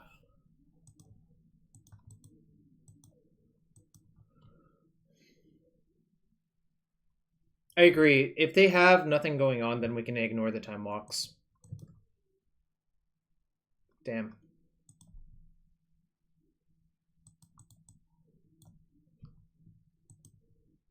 We gave up 2 damage and then immediately drew Fatal Push anyway. Yeah, it kind of sucks. That was like a slight danger of that, but with only 4 answers in the deck, it's kind of risky. Do you agree? Right. Mm-hmm. Right. Risque, some would say? Well, I wouldn't go that far. Right. So they have Force of Negation, Cryptic Command X. They put something on top? Time walking on sunshine. You know what? That's a nice one. Oh my god, we get to veil their fawn too. It's just... This is just beautiful, right? And we get triggers off of our Veil of Summer. Everything's going great. They pitched Brazen Borrower as well. Yeah, holy shit, that was like an insane... Okay, what if I bolt them, what happens? They take a lot of damage, so... If I bolt myself, it's the same. You should bolt yourself, yeah. Yeah, that's actually better, I think. Yeah, bolting us is better than bolting them, which is really funny, but I think just correct as well.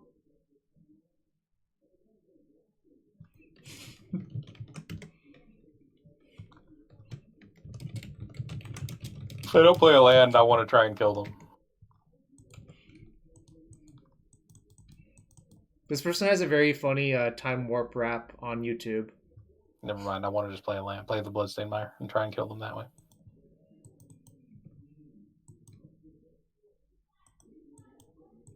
Yeah, no. It does come up a reasonable amount. Do I bolt myself? There's nothing I can lose to, right? Not that I'm aware of. You just get like charred. If I got charred, good beats. Yep. A bolt would put me to 1, which is not Yeah, this person has a very funny time warp rap. I will not like actually play it because I think it actually has some weird music in it. But I'll link it in chat for y'all. Daniel time warp lyrics. Oh shit, where I'm trying to find it.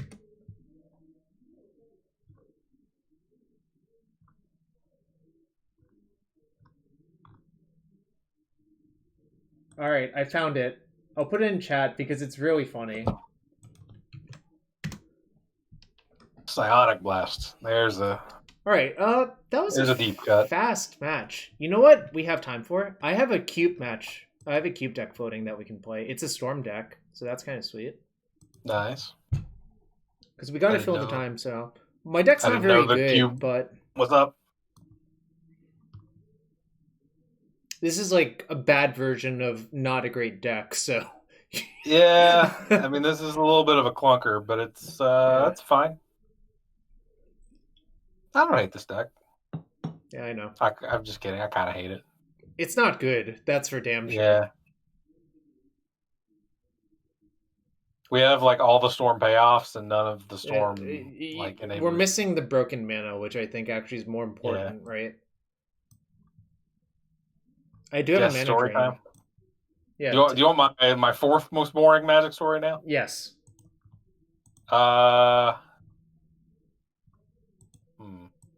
One time I played a Team Star City Open tournament with Jarvis, and we didn't make day 2.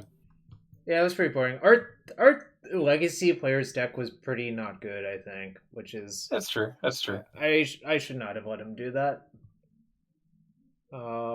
This is fine. I mean, like, this is what we sign up for with this deck, you know? Yep.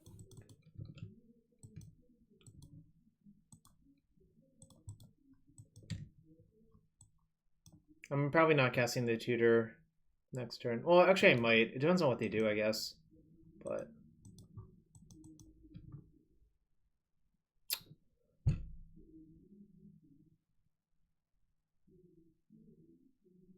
I don't remember what was in your deck, so I have no Well, idea what to tutor for. I'll cast so I guess it we're and just gonna look. find out.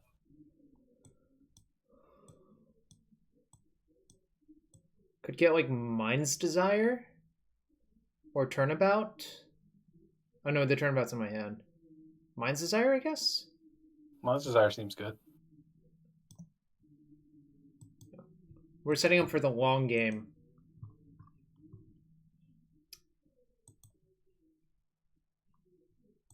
Uh-oh. What? I don't know, I just wanted to say uh-oh. They got Mox Pro? That's kind of an uh-oh. Oh no, not Mox Pro. Bro. It's Mox Pro. I'm tapping out for this Power Stone every time here. I'm with it. What's up, Matt? How you been? Shroud and I are just living our best lives. Or something, you know? Well, we're living lives. You didn't Did want we me to not exactly... want to? I might have just Mind's Desire. I might have just gone for it there. I definitely want to go for it rather than let them draw 3 cards. This is mine. Oh, that's why. That's why I didn't want to do anything. I'm All like, right. what the hell are you talking about? I'm paying attention. I promise. Are you? Totally. All It's right. got a lot better. Vote right. cast things, right? Yep. This one's the first one, obviously. Mm-hmm.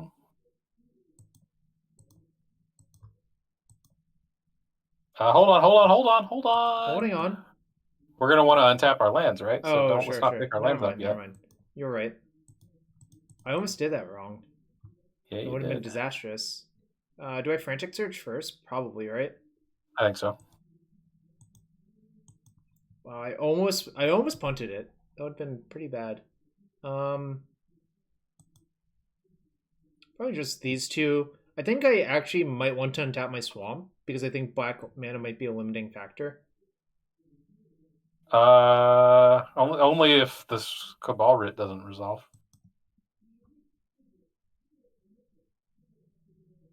Yeah, but that's also we're gonna untap our Swamp with Turnabout anyway, so I wouldn't do that. Oh, sure, fair enough.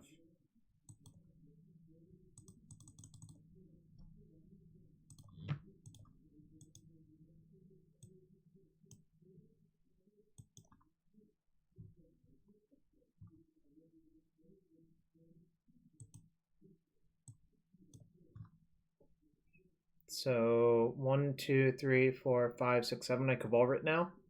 Yep. I don't know. I think our opponent's likely dead. I can gush now. I feel pretty good about what's happening.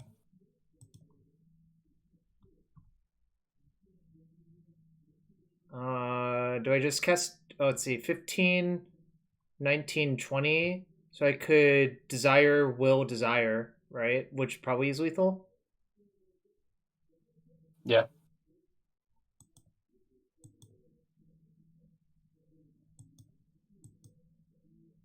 Guess I should just use 1 black. It like kind of doesn't matter, I think. I don't know. I think like Hardly. Oh well, now we have protection too, which is kind of funny.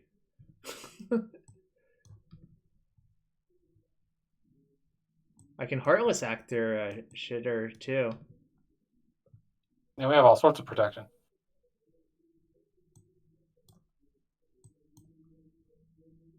I wouldn't Heartless Act here. I don't think yet. Doesn't it cost 0 mana? Oh, it does. Yeah, you're right. Never mind. I'm done.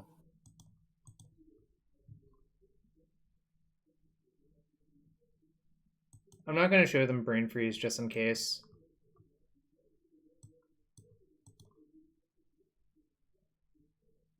Doesn't matter. I'll just go get Tendrils.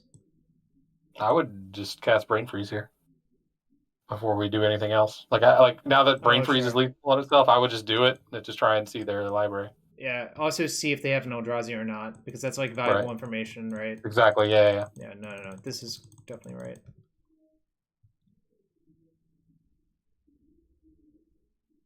All right. They don't have an Eldrazi, or it's in their hand. That was kind of sick. Our hand was not like great, but I guess Vision into Tutor into like High Tide with a bunch of islands was pretty good, right? Yeah, no, that worked out perfectly. Spoiler, I have no good sideboard cards. Yep. Just submit probably. Unless you think Rotting Regisaur is good, it's not. No, I don't so, like that yeah. because for Rotting Regisaur to be good in our deck, it has to solo them, right? Because it literally doesn't. It literally. I mean, I guess I could Tendrils them afterwards, but nah, it doesn't seem good. Matt, how do you propose I cast 1,000-Year Storm in my deck that has no red fixers? Put a mountain in your deck. I have no way to search for it except for Heartless Act or Demonic Tutor, or not Heartless Act. You draw a card every turn, Jarvis. One draw step. Seems heinous. I agree. Much like this hand, except I have Ancestral Vision. Well, that seems great. We have Ancestral Vision. We're fine. That's beautiful. How about the Bolas Sigil in our hand? We can Mystical Tutor for Cabal Grit to cast it. Yeah, perfect. Only if I'm thresholded. Uh-oh, they're going off this time.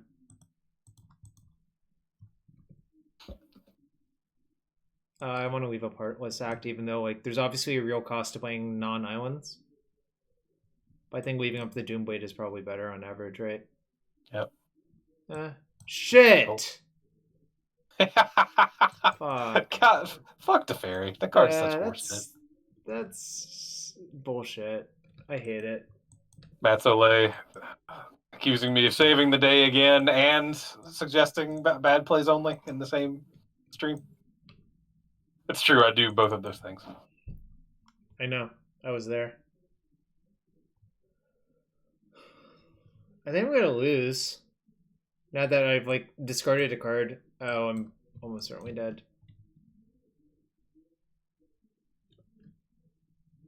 Yeah, this is rough.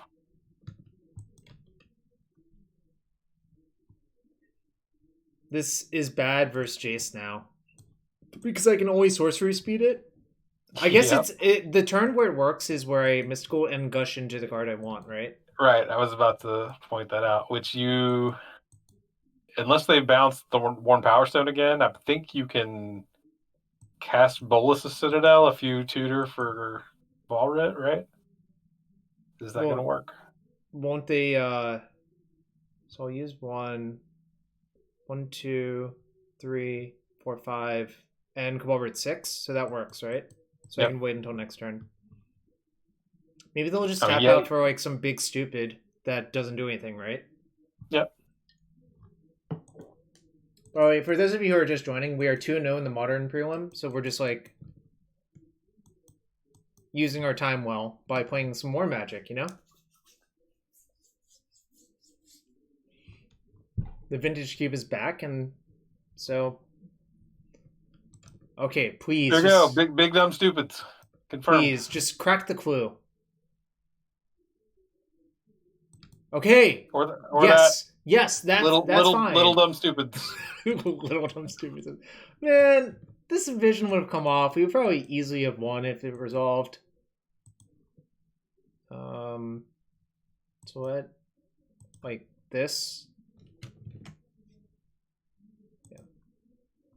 Now the real question is this good? Because I didn't ask that question at all. I think it is. Okay, all right. I was just like, it's a thing we can do, so fuck it. But I mean, I don't really want to let them untap with all of that, right? Like, seems kind of bad for me. Oh, now we can play Darkslick Shore. That's gas. Well, wouldn't I rather play Island? Yeah, that's not even good. Yeah, we shouldn't do that. Wait, I don't even have to play a land first. That's actually better because then you can clear out a land with the Citadel. True. There are Teferis on 3, yes, but now I should probably play a land first. You should play Darkslick Shore so you can recast Bolas' Citadel after they bounce up with the Teferi. Right. Do I float blue or black? Does it matter? Probably black, just in case. Oh, that's gas.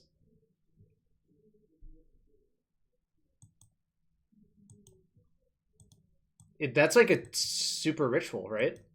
Yep. Yeah, this is going well.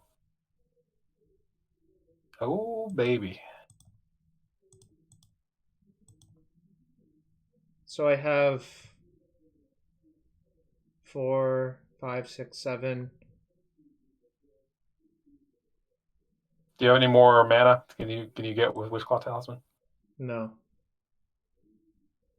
What if I get Yawgmoth? So 4, 5, 6, 7. I use 3 for that, 3 for Will. Doesn't work, right? I don't think because you wouldn't have 2 blue to cast. So probably supposed to just cast Mind's Desire, right? Yeah, I think so. Yeah.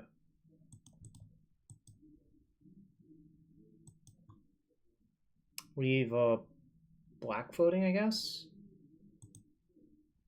Not sure. I don't know what's in your deck for it to matter. So Tendrils. Unfortunately, Teferi means I can't respond to any of these. All right. Wait, why did they concede? They weren't even deterministically dead. Are they not? We They're just cast the High Tide. Oh, okay. High Tide Tendrils is only 18. We got to show them one more spell off these 5 Mind's Desires. That's fair. Yeah. All right. I'll pretend this is revealed to that. I'll draw. Okay. That would be revealed to that because this is basically a random order, right? Right. All right. Cool. Let's see how much time's left in that.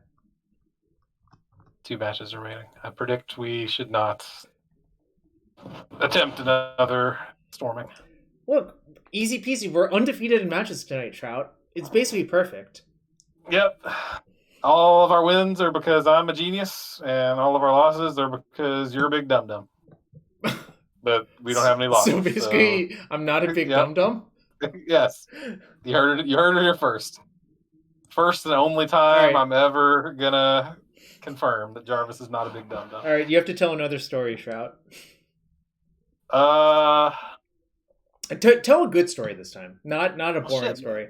Man, I can't just produce good stories. Why not? You were a communications person. You should have these good stories lined up. That's not what that means. I know. I'm being a shithead. Yeah. All right. You're a big dum-dum. Confirmed. There you go. 10th best. Let's see. What's a good Magic story? I'm sure you actually have good ones. You just have to remember them, right? Yeah, you just got to give me a prompt, something that something to go off of. All right. See, Comic Flop says if your story is good, they'll tell a good SCG story. So now you have something on the line. The one time something happened, nobody's giving me a prompt. Give me something Magic related to like spark my memory of something. Talk about estates you won, like old. I didn't. What makes you just assume I've won states before? Yeah. I have not. A lot of my friends have won states, but I have not won states. All right, Nats 2014. Nats, what even year? What I don't think you even played it. Yeah, I was gonna say. Yeah. All right. Okay. Let's hear a story from. Oh, actually, no, I got it. Okay. It states in 2009. I was playing the Grixis control deck that had Vampire Nighthawk on the sideboard. But I lost playing for top 8, but my friends Bobby Graves and Justin Brown both played the same deck, and then they both top 8'd. So I was hanging around, watching the quarterfinals. I was watching Justin play, and I don't remember how it came up, but his opponent was like a literal child. Like the dude looked like he was 16. And he was wearing a hat. And like between the games, Justin made some comment about his hat, and the dude was like, "Yeah, man, I wear this hat everywhere. I've been literally never take it off." And the guy was like, "Well, yeah, obviously because you're bald." Like I said that as a joke because he literally looked like he was in high school, and then he took his hat off and he was bald. Like, yeah, the dude had started balding as a teenager, and I was like, "Well, I feel real bad, but Shrout, that's kind of mean. but like I said it like Jokingly, yeah. because I thought it was the least likely possible thing. Like it was, you just had to have seen this kid to understand why it was.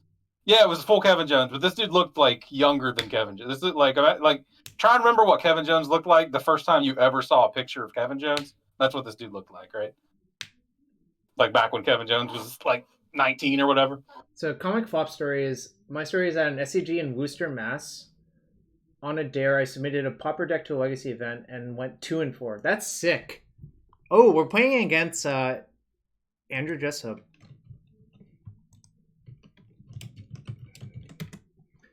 How many were your 2 wins against actual opponents?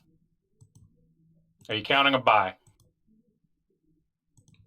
It's a Luris mirror, but I know Andy J's been testing Hammer Time as well. It's like a Colossal Hammer combo. Oh, that's cute. But he's also been playing Shadow. You know he's a Shadow boy, right? I didn't know that necessarily, but okay. No, he's famous for Grix's Shadow. And I saw him playing Jun Shadow versus Jim Davis on Monday on like a challenge. They had like a dual playoff challenge on stream. Who? Oh, this is Jessup. That Andy J. Yeah. Okay. Comical Fop says I beat RG lands and Death and Taxes. What deck were you playing, Comical Fop?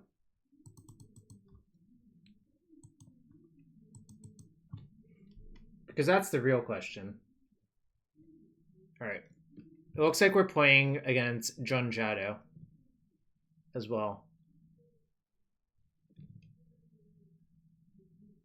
Oh, you're playing Affinity with no cranial plating? Interesting. So I think because Popper, sure. No, it was legal in Pauper for a while, but it was banned at some point. It's been banned in Pauper for a very long time. So I want to Thoughtseize them. Is that crazy? I would, if possible, I would like to wait until they've resolved all these Mishra's bobbles, but I want to Thoughtseize into one of our big hitters. That's why I don't think playing the Swiftspear is good if we actually think it's Shadow. All right, yeah, that's fine. All right.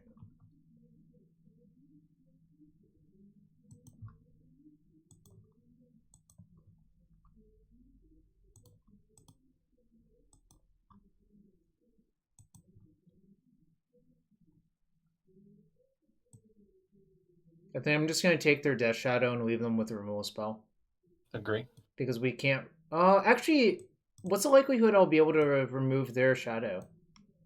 I guess. Pretty low. I wouldn't risk it. I mean, we have a lot of redundant threats, so I wouldn't worry about it. Awesome. This bolt is earmarked for their Lurrus, so it's actually does have utility in this matchup, despite what you might think. Like, I don't side up Bolt in these mirrors because killing Lurrus is so important, you know? Right. Yep. I actually do think you should side out Swiftspear in these mirrors. I'm for it. We didn't do it versus the last person because I don't think we had enough good cards to side in.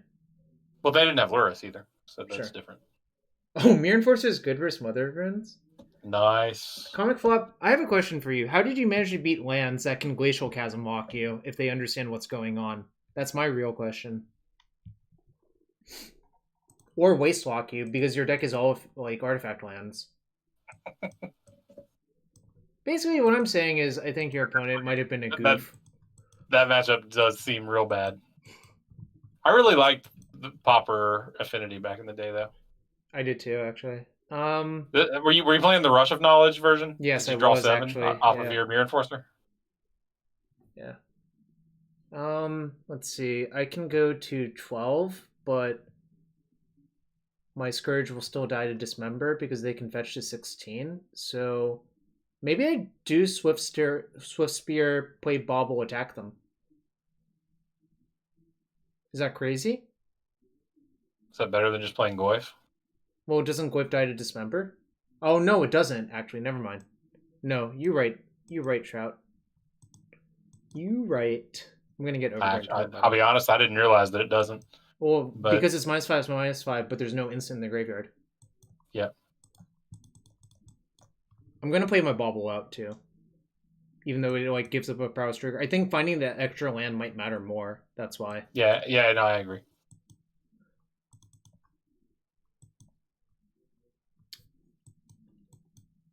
Yeah, if I was playing against you, I would probably just like try to Chasm Walk you because I don't think most Pauper decks can beat Glacial Chasm Recursion. But that's like obviously fringe. They probably didn't have any idea what was like actually going on in your deck. God, Fling is such a sick card. Every Cabal Therapy Versio was a miss. You should have named more Thoughtcasts. You know what other Pauper deck I really liked? Do you remember Sackland Storm? I do. Yeah, that deck was great. Yeah, it was insane. Like, I think Pauper used to be super degenerate. Yeah, it did. All right, Temur Battle Rage is not the best one for them. All right, so now it's like kind of, should I attack them? Yes, I should. Then I can play You this. probably play the Swiftspear and attack them, right? Right.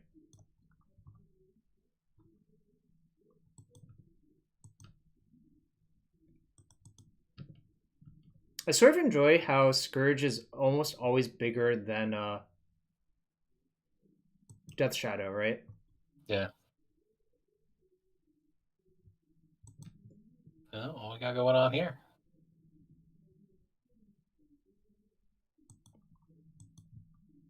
We only have the one swamp, right? No, I Forest. Oh, we have a forest. Yeah, Cute. like there's a lot of reasons I think to play basic Forest. So now we want to play Tarmogoyf. the Goyf. Yeah. We've drawn a lot of threats, which I actually kind of love. But Andy's being very careful about his life total, which is smart, because that's what you want to do. I wonder if me fetching this Overgrown Tomb is going to suck now, because like now, my red mana is like kind of stretched, right? Yeah. But I think it was right at the time. I didn't have any extra lands at the time, right? It's not that big a deal. I mean, I don't think holding the land is good because like putting Loris in your hand, playing it, and getting a bubble back happens so often, Louis. If you've played this matchup. Alright, I think I'm gonna play my own Scourge now. do they have the Battle Rage? They did actually draw it, right?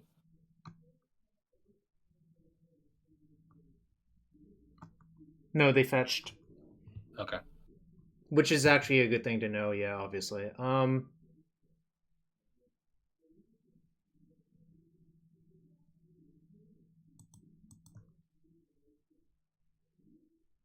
Attacking with this doesn't really work, I think.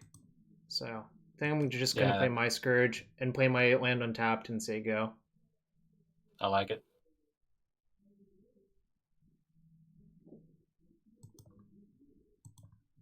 Actually, why are we saying go? Do we want to? Can we get back Luris? I think it might be better to K command this turn, but I'm not sure. What would we do with K command? I don't want to get back Tarmogoyf. If I'm getting back a creature with K command, I want it to be a Scourge or a Death Shadow. All right. Then yeah, it actually is right to do that, I think. I mean, tapping out means that like we're dead to Battle Rage. So no, we're not though, right?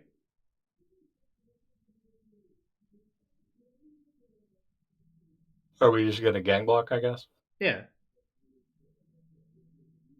Like, isn't that like perfectly fine? Because if they kill all of our shit with Battle Rage, we just play or skip back Scourge. Yeah, I guess that's true. And these games are so complicated. Well, I guess this game's not that complicated, but I think generally the games are pretty complicated, right? Yeah, I like how Scourge. This is the first like Scourge mirror I've ever witnessed. Mm-hmm. I like how Scourge is always the same size on both sides of the table. It's super satisfying, right? Yeah, that's a very different dynamic from Death Shadow mirrors.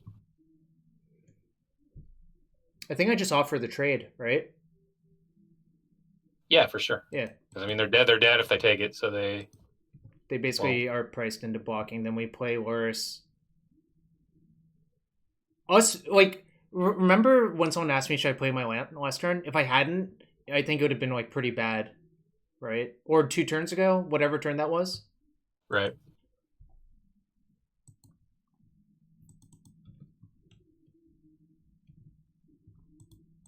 I have to be careful how I tap. I think this works, right? Yep. I have another Blood Crypt in my deck, so I could play Lightning Bolt if I need to. But I didn't know you could kick it from your graveyard. You That's can. cute. I mean, what you cannot do. Sorry. Yeah, go on. What I was about to say, if you have Walking Bliss in your graveyard, you can't play it for higher than 2, or for X equals 1, which is like super non-intuitive, but just how the card works. Huh? Yeah, that's weird. Because it notices what you're trying to cast it for, essentially. Right. Do we have enough lands that produce mana to actually? Yeah, I have 4 Blood Crypts. Lands? I bought 4 Blood Crypts in my deck. Oh, okay. So yeah, we're like, good then. Easily, essentially. And I have a Nurturing Peatland as well, just 1. I don't think you really want to play more than 1. True. Okay, serious question. What do you think of these snowlands? I like them for limited. Are you talking about like aesthetically? Like compared to other snowlands? Yeah. Yeah. I approve of the fact that they're snowland. Like I like the fact that they noticeably look different from regular basics because that's the biggest problem with snow basics. Don't daze me. In a situation like this where it doesn't really matter for like either player to like be able to discern like snow basics from non-basics, I think I would prefer the old ones. Sure. Don't Daze Me asks, does kicking a spell change its CMC on the stack? It does not. It'll still be a 2-drop. Okay. Sure. So they're trying to establish worse dominance, which makes sense. But you know what life total they're at? Luris dominance has been announced. But I mean, we're just gonna burn them out. So I mean, obviously Andy knows that. Like, this is. I think this is the correct play, obviously. But yep.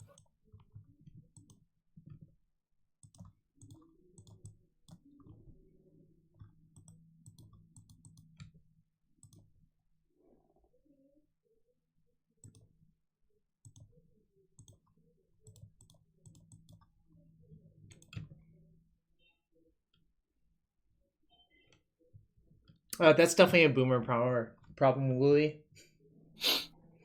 They're too washed out. Yeah. All right. So we got a sort of punk. We got a punk out win, but I think we were actually ahead. I think most of the time as well. Isn't like half this deck's wins isn't like punk out winning is plan B at least anyway. So no plan A. Yeah. So I'm setting up Seal of Fire. I don't think it's good enough. I think Bolt is good enough basically all the time. I think this is good. This is good. I think I'm going to side out my Battle Rages actually in the real mirror. I'm fine with it. Oh, yeah. We suggested these, right? Yeah. If we're going to do that, we should actually leave in 1 Seal, I think. So just bring in Seal and the 3 spell bombs, probably? Yeah, I think so. Or like 2 spell bombs and one Battle Rage. Yeah, I don't hate that, actually. Yeah, I think this is good. This is 61 cards. All right, let's cut the Battle Rage then. Or 1 spell bomb. Maybe that's I don't think better. I'm not Spellbomb's actually that good in the mirror. Oh, that's true. Yeah. Yeah. Well, I mean, Luris, but other than that, yeah. Yeah, no, but that, I mean, sure. Yeah, I don't know. Our setup is pretty good. I think you can't side this out in the mirror. Like, this just Agree. seems great to top deck at basically any point, right? Oh, that card seems good. Just generally good. We're down Swiftspears, but I don't think Swiftspear matters that much. Didn't our Swiftspear actually did basically like 3 damage and nothing else that game, right? Swiftspear has been coming up a lot as like a chump blocker that we're okay with giving up. But other than that, it doesn't seem like in a matchup where you don't care about getting in chip damage to establish your Scourge, because they're going to obviously deal themselves some damage too. But I'm keeping. I think you're just pressed into keeping these in mirrors. Yeah, I'm fine with it. I mean, I'm not really fine with it, but I think it is correct to keep. All right. Well, the draw, I'm fine with it.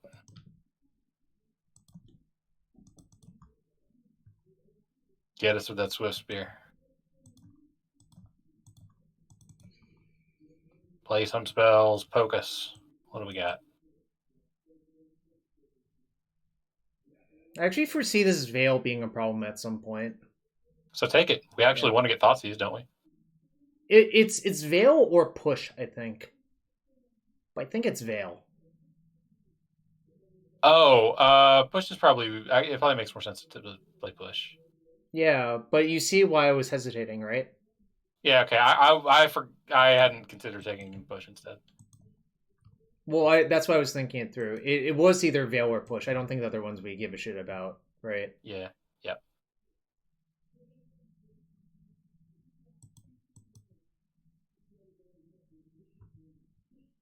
Like, interestingly, they might not attack this turn. I mean, they probably shouldn't. But we'll see what he actually decides to do. You know? Because, like, if he thinks the game is going to be about damage, then attacking is correct, but it generally isn't really, right? Usually someone gets a dominant board, then they win. I guess, like, you could attack and then, like, bolt our first Death Shadow. I don't know. But what if we draw a fetch, right? Yeah, it doesn't seem great. Like, that's the risk you take. Yeah, Thoughtseize is really not good versus hand because all of our cards are actually the same. I guess like this and this are different, but those also cost infinite mana. Yeah, so I think this actually makes sense, right? Mm-hmm. This is the first time we've drawn Kroxa, and it looks bad. It looks bad because we kept a one-lander, but, you know. Sure. Just as the prophecy foretold, it looks bad. Well, I think I just... Wait, don't I just play a 2-mana 4/4 instead? Yeah, that seems good. They can't even dismember it because it'll cost them life.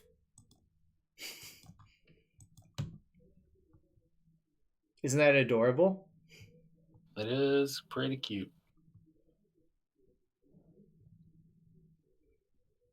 I think this makes sense for them, actually. They know the Veil's not that good versus our hand, so cycling it makes sense as well. It's kind of insane that we managed to, like, force them to use a Veil like that. I mean, if their hand has no threat or way to lose life for their threats, their hand's not that good. Like, yeah. I guess this is also why, like, maybe siding out Swiftspear is good, because it's just not that impactful, right? It's, not impactful, and when it is impactful, it sometimes is, like, a bad deal, right? Mm-hmm. That's awkward. Yeah. I think I just play my Kroxa, actually. I don't think playing 1/1 Shatters is good. That may... I mean, they might gain... They might lose 3 life here, and that might be a problem. It's only when they discard a land. Or which we know they don't have. Okay. Whenever they don't discard a non-land, rather. Right. It's worded that way because of... Oh, they discarded Shadow. I think I just want to attrition them, right? I don't think trading damage is good. Oh, trading damage is especially bad because then they get a bigger hit, right? Yeah. Yeah. We also don't want to, like, we don't want them to lose life because they probably are stuck with a shadow in their hand. Are we dead? We're dead. Oh, good beats. Yep. I mean, we were super vulnerable with that. I'm not worrying about it, right? Maybe Yep. Swiftspear on the play is good because we can carve out our line for Scourge. Yeah, I think that actually makes sense. Yeah. At least one. Kind of think this Croxa might not be good, actually. It doesn't seem good. But I don't know what seems better. I think I might still just not have two super Swiftspears convinced. on the play. All right. It's just a play versus draw dynamic, essentially, you know? Sure.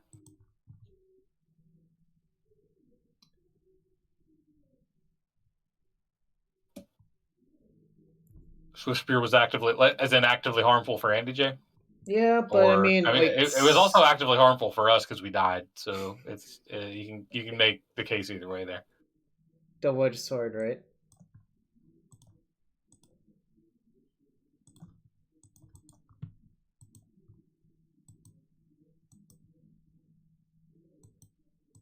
No, I'm kind of not about Croxa, period. Yeah, I think this is a keep. Yeah, I'm for it. So you're thinking Swiftspear. I think we leave the Swiftspear here. Yes.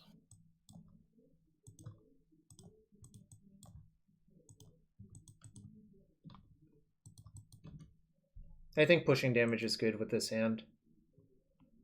So fetch puts me to 15, Thoughtseize is 13, so I'm one short, but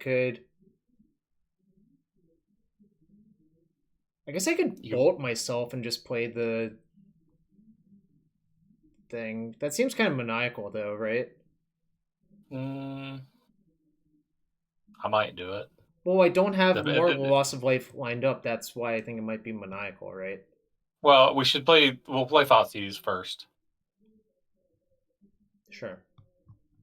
So 16, 13. I don't know, unless you think you should, like, fetch shock bolt yourself, play Death Shadow this turn, which I don't think you should do.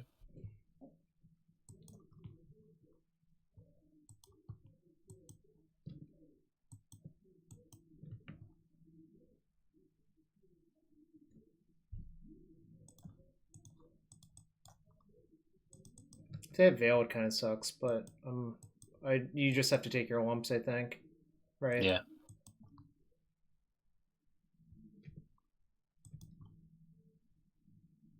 If you get Veiled, you don't lose 2 life, right?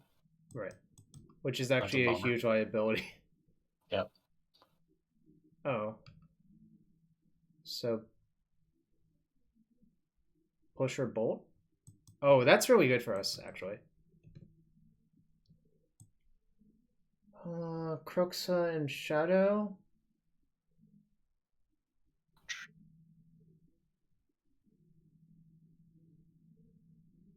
Is it crazy to just take their Thoughtseize? No, not at all. Yeah.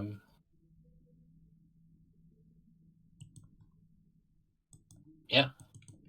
And then problem is, what land am I going to fetch? Because I would get. It has to be well, but then what if I draw a Tarmogoyf or something, right? No, I understand the problem, but I think your best chance to win here is to pitch Death Shadow, end step, fetch Shock Bolt yourself, and then play 2 Death Shadows. Is what I want to do here. Sure.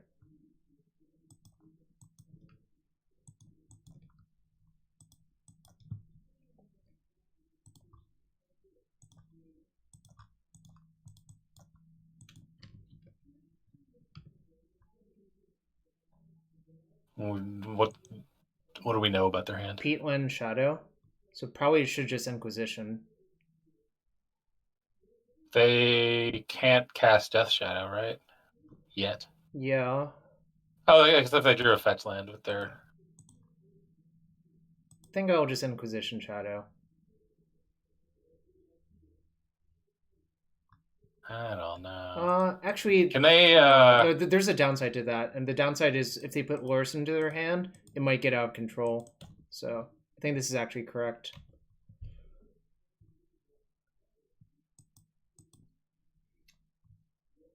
And I thought it most of the way through. I think they're sort of incentivized to put Loris in their hand now. Shit, that sucked. That's a bummer.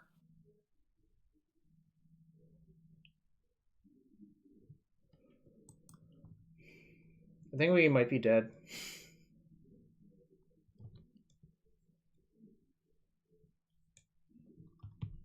No, I mean, we can still finagle our way out of this.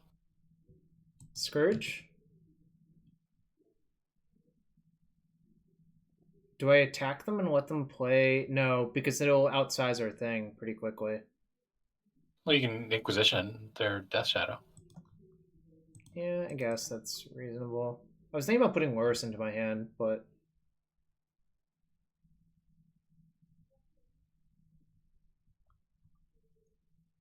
Okay, deal. Now you can put Loris in your hand, right? Yep.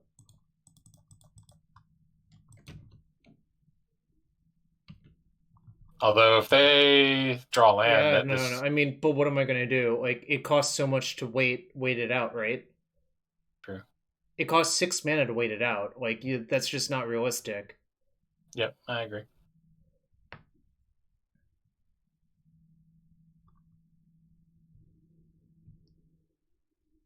Did they not ping themselves end step with the Peatland? I guess not. That's weird.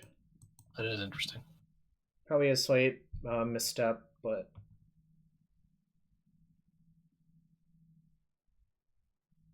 Okay, that's fine. Alright. Oh, they cast Trophy. Never mind, they did do it. Well. I think Lura's Shadow's still better, though, actually. Yeah, it is. Because the Croxa problem still exists, so... And also, if you get the Lursen Blade, the Crux is not... I mean, it's... No, it's not really a problem, right?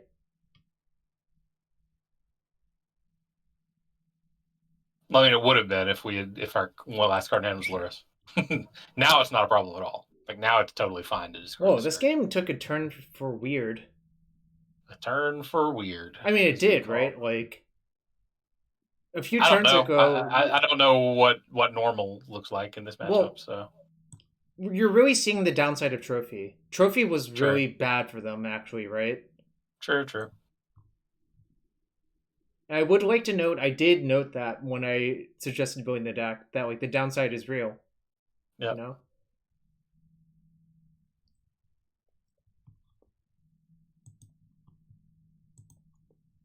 Also, us playing 2 basics made this look so much better. Like, imagine if you only had Swamp, it would have been like kind of awkward, I think, in a lot of ways. Yep.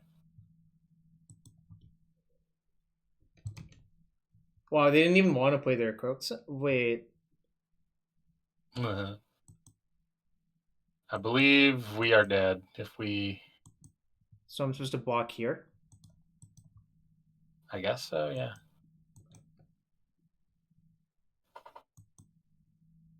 Sure. We are dead, right? I didn't make that up. Yeah, no. It's because this becomes 4, then 5 from the Peatland, right? Yep.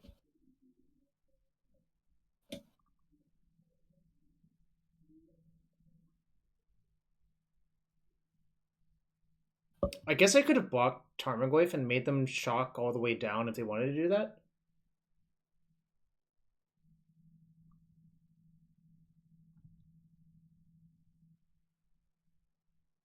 Oh! Cute. Oh, because we got dealt damage from the Tarmogoyf, ours lived, actually. Yep. Oh, wait, no, this block was definitely correct then, because my shadow doesn't damage. I have a feeling... I forgot that was going to happen. I also forgot that it was... I think maybe Andrew did too, right? Yeah, I have a feeling he would not have made that attack if he'd realized that was going to work. Maybe we'll draw Temur Battle Rage.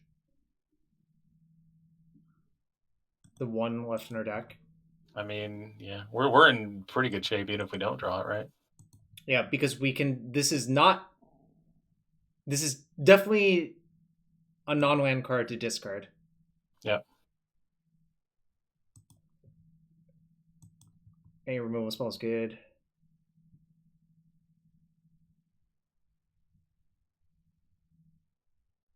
That was a weird one. I think he forgot. All right, that's not good. I can abyss them too, and they can't replay it. So it's. Wait, do I die if I do? No, because then I can just block both, right? What happens if we attack with both our things? Well, then this is not. Oh, we would lose the Death Shadow. Yeah, so let's not do that. Yeah. All right. So I think I'm supposed to just attack and play my Scourge, personally. Yeah, that seems reasonable. And they can't They don't have enough to re-escape. Correct.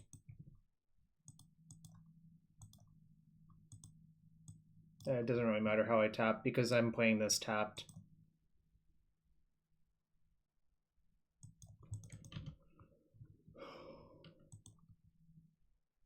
I might have not, but it works out, I guess. Well, I think you want the land just in case if you draw like a K command or something, you know? True. Man, that Shadow Living was huge for us, right? Because it forced an Abyss the next turn. Wow. I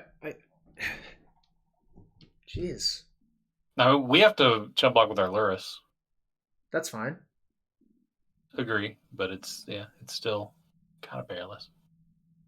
Because the problem is if we don't attack, then Kroxa will start 3ing us, right? Like I think you actually want to force the Abyss. Oh yeah, no, we have to make that attack for sure. And to say for, are you claiming our attack was bad? Because I don't buy it.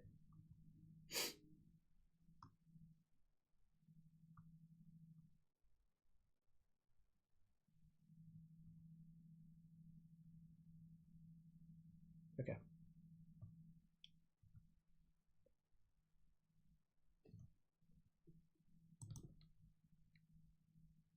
So I guess I just force a trade, right?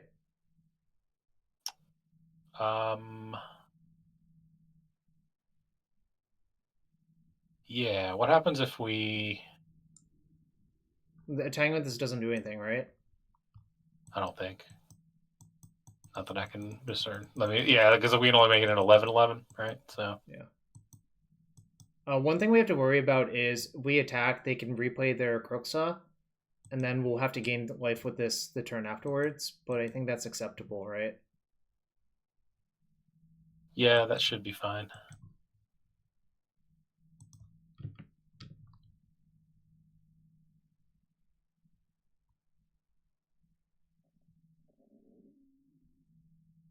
Actually, I think Alright.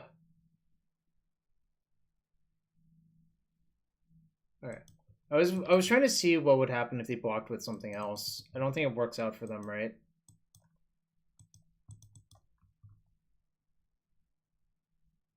I don't know. It's weird. No, that seems worse for them. Right, I mean, because then we play Death Shadow out of the graveyard instead, and they're down a creature and we're up a creature, and like just individual like material is what matters here, right? The sizing isn't that important.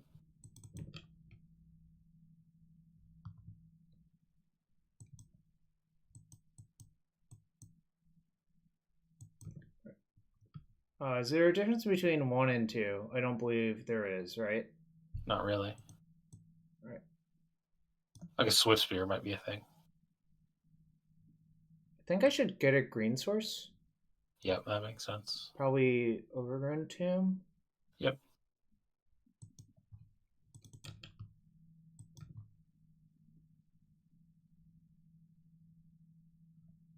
So I think if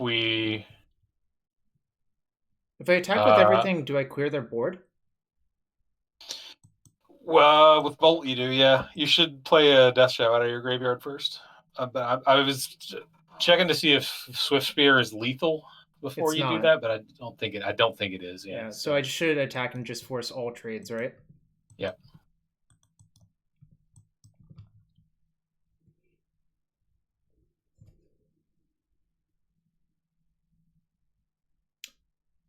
I think this game got actually pretty interesting. It did. But like our Lurus was just in play for so long that we got like sort of a insurmountable advantage, right? I'm trying to think what can they can just take the Lurus damage and keep a creature, I guess, which is I don't they're think they not can going to do do that. that. That's like just they just have to hope we fucked up, I think. Right? Yep. Yep.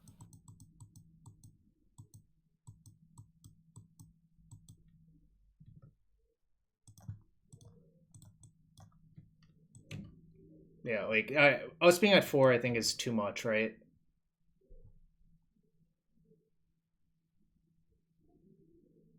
I don't think they have outs here. I can't think of a way they get out of this. That bolt was a good draw. Yeah. And gaining 3 obviously mattered. Like pretty much any spell in our deck would have been great there. Thoughtseize would have been bad. Oh, true. You're right. We actually had plenty of bad draws. Like I don't know, like drawing the bolt was lucky. Mishra's Bobble would have been pretty bad. We would have to bobble into a removal spell for their Cruxa on their turn. Mm-hmm. Like probably what would have to happen is we attack with 2 of our. We would play the Shadow, attack with all 3 of our things, and hope to bobble into a removal spell for their thing on their turn. Actually, maybe that still works out if we draw Bobble instead. Right? I don't. It's really. I can't think it out anymore because the board. I would have to rewind the tape. No, because we were at 1, right? Oh no, drawing Thoughtseize actually we can discard to Cruxa. So Thoughtseize is better than drawing land. Yeah, you're right. Yeah. Yeah, no. Drawing Thoughtseize is better. Yeah, you're right.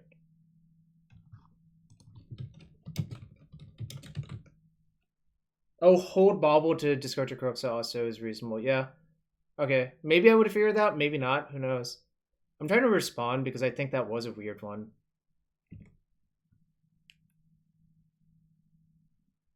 Oh, did he say so? Yeah. Oh no, I'm saying so. But he said GG, so I was it a weird one? I don't. This just seems bog standard Death Shadowy nonsense to me, man. But well, no, the attack with both Goyf and Shadow cost him, right? It did. Because if you only attack with Shadow, what happened? Oh no, I guess it isn't. Calling your opponent weird is rude. Yeah. I don't know. Okay. Nothing weird. Oh, that was a satisfying win, though. That was kind of sweet. Game 2 we got rollful stomped, but sometimes that happens too, right? In those mirrors. Yeah. I mean, they got under us, right? Like they had the right things to finish the game out. But from what I remember, we were like poised to take over that game with like creature sizing.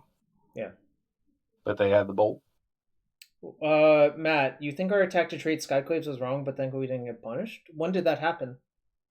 What turn? We attacked with. I think trading is good for us when we have Lurus out, right? Yeah. I don't understand. Like, what are you thinking? I'd have to go back and see what the board. Don't we lose to Temur Battle Rage if we don't force it? I don't know. Like the Battle Rage or to removal on our Scourge, I think. Oh, I don't know. Maybe that's true. I mean, we traded Scourges because we could replay Scourge with the Lurus of the Dream Den, right? Yeah. I'm trying to. Okay, we're dead to TBR no matter what, so I guess we shouldn't play around it. So what does trading Scourges do? Oh, waiting one more turn doesn't let them Croxa. Maybe that's it then. Oh, maybe that is a mistake then, right? Fair, yeah. Okay. Maybe the idea is to build up critical mass shadows and then just attack with all of them in one big turn. Yeah, so I did think about that. My logic was basically that I wanted them to Croxa, because if they don't Croxa, then they instead get back Lurus. or they can like get Luris, and then if they get their Luris going, that's like probably a bigger problem than Kroxa. Yeah, I don't know. Kind of wonder if Andy was streaming that one. I'll probably check later. When they had when they Kroxa, we had the Scourge in hand, which was like actually like a pretty good setup for us, I think. Yeah. I'm just curious. Let's check. Oh, he was streaming that, more too. So we can check it out later. Actually, I'm kind of curious how he navigated that one because yeah. Can they win if they do nothing for a turn there? Yeah, I think so. I mean, they had like big bodies. If they get to keep Luris in play for a long time, like it becomes a stalemate to see who gets to keep Luris longest, basically, and right. Like we drew bolt, so it would have worked out well for us, but like we didn't know that at the time. Right. It's like I think it's really complicated. I don't know. Now I'm questioning all of our decisions, which is fine. That's a healthy reflex for sure. This game has so many decisions.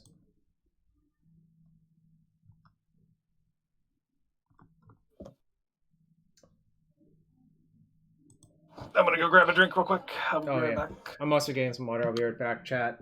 And if you enjoy the stream, following is appreciated. That's free to do. And if you have a Twitch Prime sub, that's also appreciated. So do what you can to support the stream. Everything's appreciated. We'll be right back for round 4 in a second.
Yo, what's up, Spider Space? Welcome to the stream.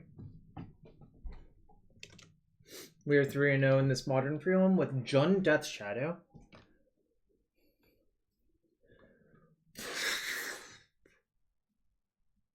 Spider Space. Spider Space. Does whatever Spider Space can? Does whatever a Spider Dace. Okay, so Spider Space is a name I recognize from Mana Traders tournament last weekend. They won with Yorion Death and Taxes in Modern. All right. Yeah. You respected DNT. That sounds reasonable. I respect it less in Modern, I'll be honest. But look, but also I don't know what Modern looks like, so yeah, it's probably great. I mean, honestly, what looked the most impressive was the 4 copies of main deck Linvala Keeper of Silence because there was Heliod everywhere. Like, I think Linvala was just a smart deck building decision, you know? Right. Yeah, that does seem solid. Yeah. Spider Space is a legit question. What does Spider Space have to do to get respected? Win Mana Traders again? I didn't say I didn't respect it. I said I respect it less than I respect Legacy Death and Taxes. Sure. Okay, that's sort of reasonable, I guess. Because Legacy D&T, I think, is something you've played a fair amount of, and you have a healthy amount of respect for, right? Yeah. Rashad Port is hell of a card. Also, I'm super out of the loop magic wise, so my respect is worth basically nothing. So don't worry about my respect at all. That is true. You are a goofball. So this prelim's going pretty fast. We can probably sneak in to finish the cube draft after this, depending on your mood, obviously. If I'm just over it, if I'm like, all right, that's enough magic for the week. No, it's your mood. Like, I'm giving you the description. You know? Discretion? Yes, discretion. Sorry. I don't know Yeah, why I said description. all right, well, I will probably be down. That deck actually looked kind of sweet. It Probably didn't look helped good that on paper, but then when we played, it actually felt pretty good. It probably helped that we drew basically as well as possible in game 1. In game 2, our Ancestral Vision got to Fairy 3 and didn't even come close to mattering versus our opponent's deck because our opponent's deck was just green. Oh yeah, Rashawn Port's like one of my favorite cards. I don't play it very often. And look at this, our opponent's probably playing Death and Taxes. So we'll put it to the test, you know? But it looks like maybe 60 cards. How did we learn that our the bot? The bot sort of knows. I think you sign up to keep these hands. So that could be anything. Yeah. Oh wait, actually maybe I shouldn't keep this hand. Fuck. No, I'm fine. I'm fine with this. The real issue is if we can't deal with them damage, then this hand sucks. But this is 2 3 of a kinds with Verdant Catacombs Kicker. Yeah, I know, but we'll just hope to get lucky. That's my primary way to muddle through Magic, hoping to get lucky, you know? They'll crack a fetch. We'll be all right. Not if they're Death and Taxes, they won't.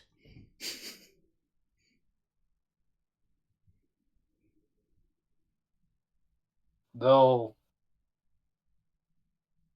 take 1 damage from a Horizon land. Okay, so their last deck was Death and Taxes, no Yorion. If you click on the link that was posted in the chat. But obviously they could switch decks, so like that's why I don't really love just like trying to metagame based on their last known deck, because sometimes people do switch.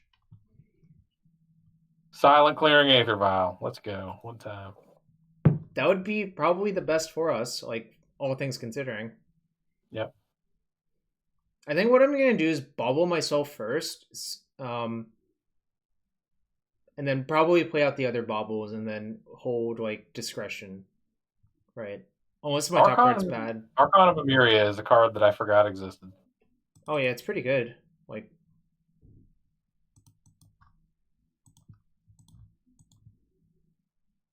Monastery Swiftspear. I don't think I really want to draw that one. Or actually, sure? Do I? Yeah, I think you do. Well, then how do I want to use these baubles is the real question.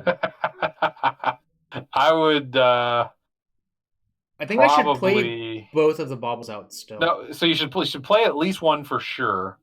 Because you'll pass the turn, you'll draw... I think you should play them both. Yeah, that's what I'm saying. Yeah. Are you sure I want to draw this? I mean, I'm not sure, but we need a way to deal damage. Wait, what if I just bobble them and see what deck they are? Oh yeah, that's reasonable. Yeah, we should do that. Okay, Skyclave Apparition. So yeah, we want to draw the... So you think I do want to draw it, right? Yeah. Yeah. Because we need to chip shot them once for turn these Scourges on. Alright, I'm bobbling myself end step. Yeah. Thoughtseize, no thanks.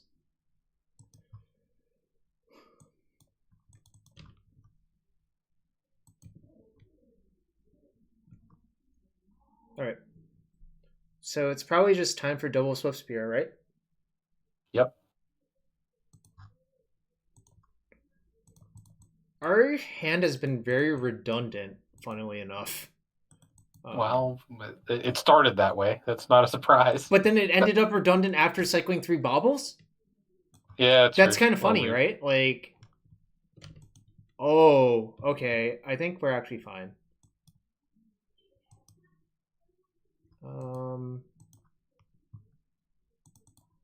I fucking hate getting like mine. You know what I mean, right? Mind censored and all that fucking shit. It's super, super, super infuriating. Yep.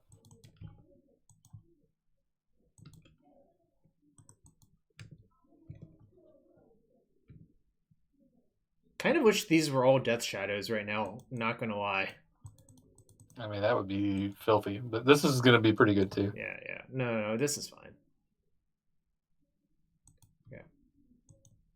Getting in the forest. to play around Field of Ruin on our thing if there's like an Arbiter in play.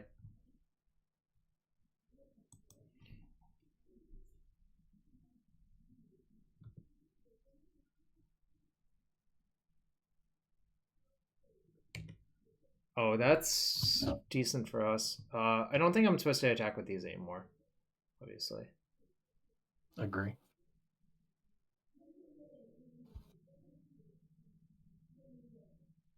Probably just play both Scourges and say go. You could crack the Verdant Catacombs. And see if they have Arbiter? Yeah. Okay, they didn't. I think I'm going to get a tap shock now. Yeah, so now that they don't have Arbiter, I would attack with the Swiftspears. They could still have Thalia. Do you think they would risk it? I guess it's not really a risk, is it? Because they give Reverence. Not really, like... Okay, fair. And I'm just going to play both of these out. I just want my Scourges to be bigger. That's all I'm trying to do, but...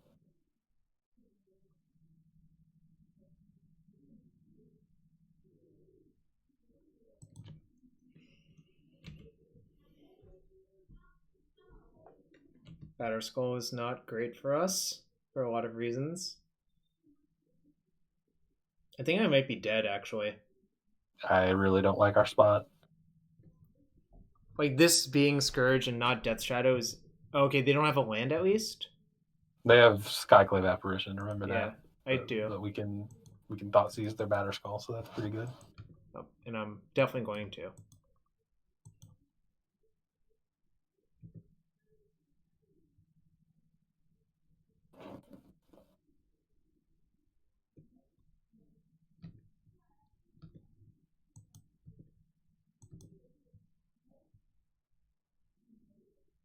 Wait. So they had all of those 2-drops, so if we attacked, we would have gotten blown out. Apparently, yeah.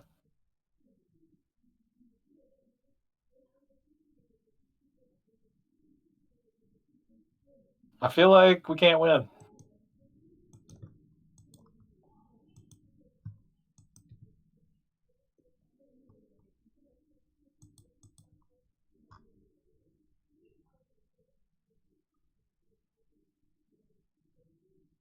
Why aren't we attacking with our 4/4? I'm working it out. All right. Oh, okay. Yeah, I think I just have to draw Temur Battle Rage, probably. I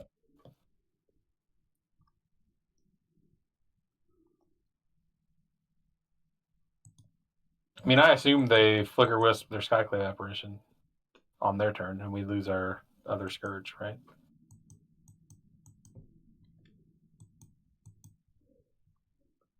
Oh, maybe not.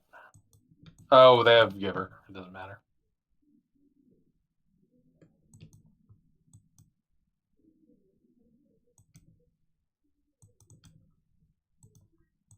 I mean, we're so screwed that, like, I think I just have to take risks.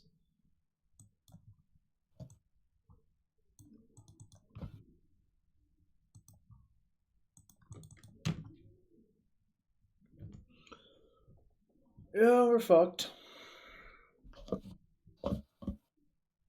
Oh, I didn't update the deck list. Whoops. Sorry. Got distracted this time. I'll upload it after the match. Sorry about that. We also looked at it at the beginning of the stream, so you can just on Twitch, just like go to the video section on Twitch, and you can watch the stream from the beginning and look at it there.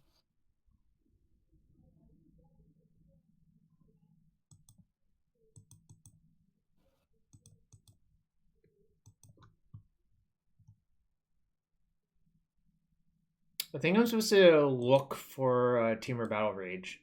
That's the only thing that really matters. Do you agree with that? I think we are dead, but it's okay. I guess if we draw like removal there, we can. So maybe we're supposed to crack fetch here.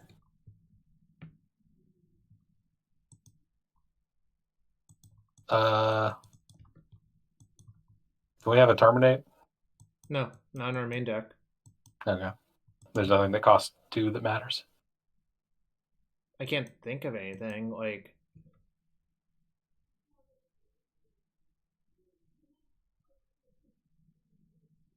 Oh wait, If they just flicker Luris, we're dead, I think.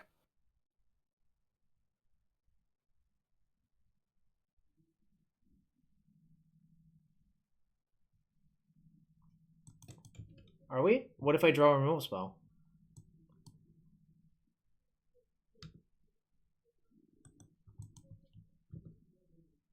Well, looks like we are getting butchered pretty badly this game. Yep. Our hand was not great for the matchup, then it didn't develop well either, I think, is the reality, right? True. I think we improve a fair amount post board though. Like these are all stellar. This is good. This is good.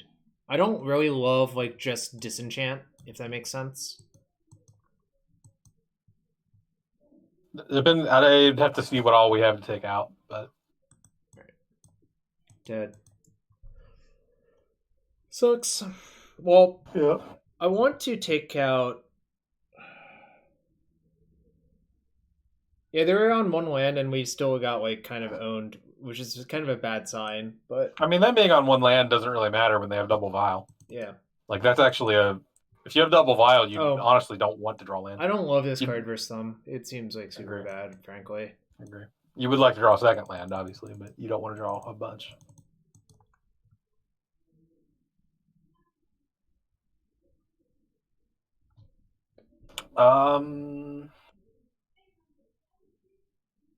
Is Swiftspear good versus them? I guess it kind of is.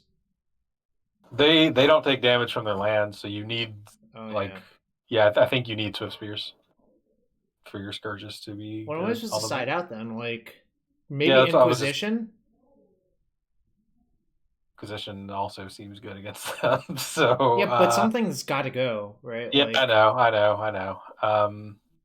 Hex Drinker doesn't seem very good. Oh no, I disagree with that. I think Hex Drinker is one of the ways you can punch through on a stalled board.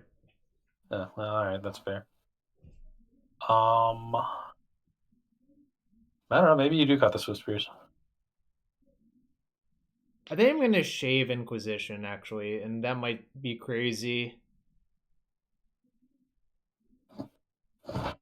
Hexdrinker definitely does seem super slow. Yeah, that was my initial impression, but I think the way you win this matchup is by getting under people, which is why I didn't want to cut the then I'll cut Hexdrinker, Inquisition, and like maybe like we can't cut Temur Battle Rage, right? No, I don't think I think that's like super important. Maybe we can cut like a Tarmogoyf, I guess, but that seems kind of crazy too. Maybe I do cut Terminate. I wouldn't. It's clunky. I think cutting a Swiftspear isn't terrible. It's like not even a great card, even when you're trying to be aggressive. All right, sure. I'll cut one Swiftspear. What I'm learning is this. Maybe we're screwed. That's what I'm learning. Yeah, this matchup doesn't seem great. Yeah, I mean, we might be dead real soon, and that's okay. You know, you take your wins and you take your losses. Well, I will never mulligan this hand, so that's okay. Mm-hmm. Yep.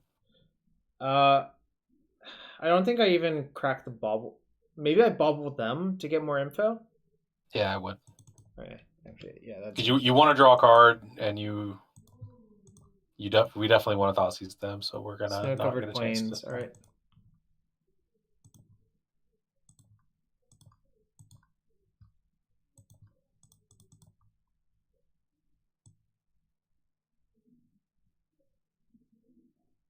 I think I should just take I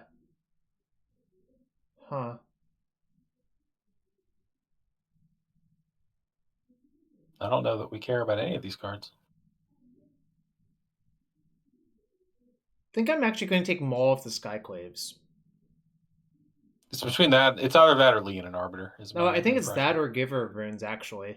But we have Push for Giver, but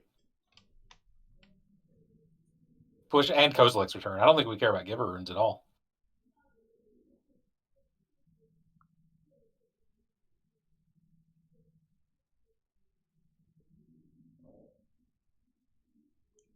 I would take Arbiter here, but like, I just don't think we care about Maul one bit. Yeah, Giver can pro colorless, so it actually saves a creature from cave return, which is why I'm thinking it through.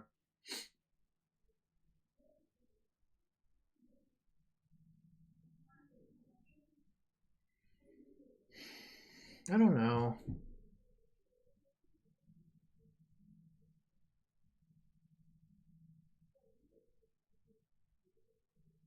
I actually don't know. I guess if we take Giver, they just don't have a play, so that's probably fine. Yeah, I actually am going to take Giver. And what's going to happen here is we know they're drawing a planes. Right. That might be good.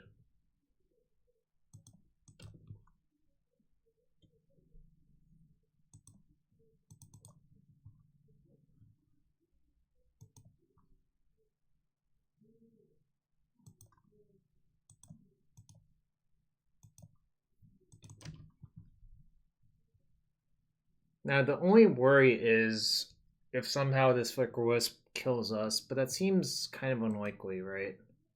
It does seem very unlikely. I think I should just do this, like... Yeah, for sure. Alright. Do I bolt myself? Well... Interesting. That's going to look really bad if they draw removal, if they draw Path or Apparition. So probably not. Probably just have to attack and say go, right? Yeah. This is super awkward. This is not cheap. Like, I think we played it right so far, but now it's like awkward.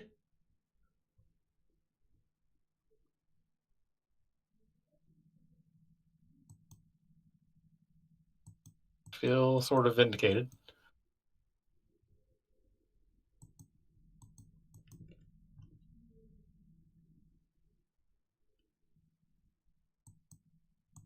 Do I push their creature? Probably, right?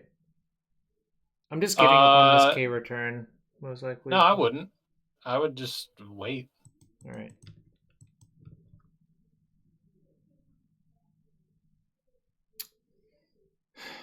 Super awkward. We're punished by not pushing it now, because now if I play it, they Flicker Wisp their thing, right?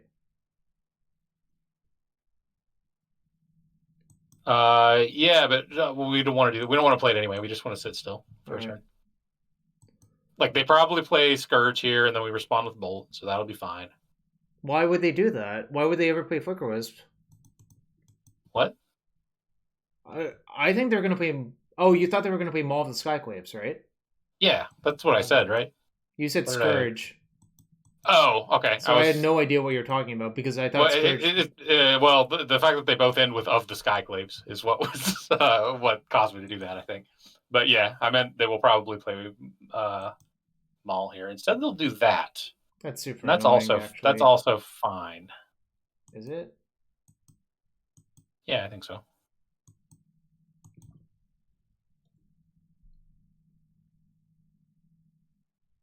If they just sit here, that's kind of annoying. But I think I'm just going to bolt the Apparition now. I wouldn't do that. Like, then they just ghost quarter you. Then I push. Then I respond with push on their Arbiter. Okay, yeah, that works. And if they don't ghost quarter me, like, who the fuck cares then, right? True. I mean, it certainly cannot lead with Bolt on Arbiter, because I think that is the worst case scenario. Yeah.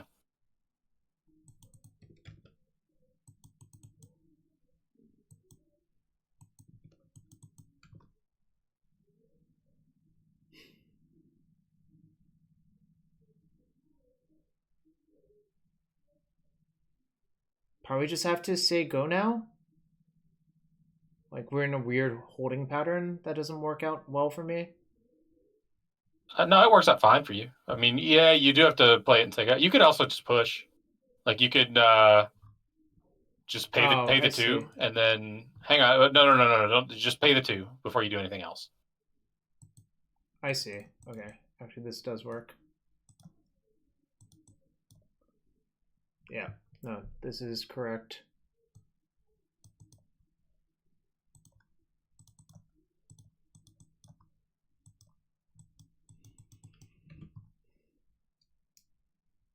I'm trying to keep basics in my deck for the ghost quarters and paths and shit, you know. Right.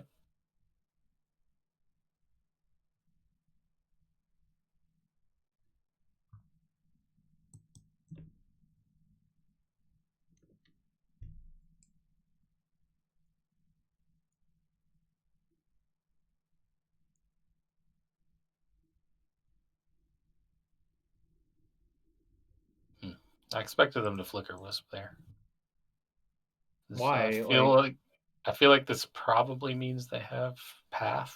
But what can I do about it? Like, Well, not much. Honestly, also, does this even matter? I'm not going to read them for Flicker Wisp. I don't think that's a reasonable read. Really. Well, I just think it like closes out the game a lot faster. But I don't think that matters, right? Like, yeah, it doesn't really. And like, if they have path, so be it. Like, what am I going to do about it? Yeah.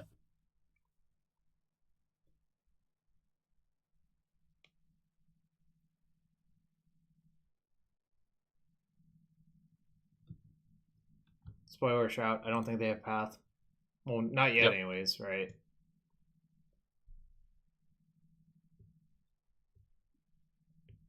I was thinking the Scourge was going to be a lot bigger. I forgot what card it was. I feel a lot worse about this game now. I do too, but I mean, we're trying our best. Whatever our best is, right? We can still pull this out. The sizing of the Scourge is a real buzzkill. Okay, this we could manage. Can we? You know it's a 4/3, right? That's what I was. Yeah, yes, I do know. That's okay. I don't understand. Aren't we dead next turn? Oh, it flies. Yeah, I forgot that part. Bro, too.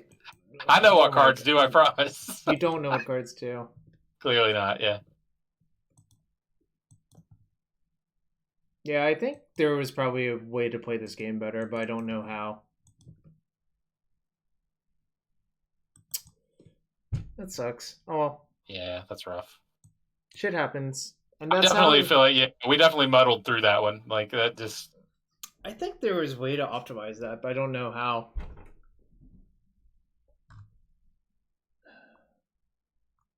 Yeah, I it was not killing that apparition that one turn like I wanted to. I think that actually cost us the game.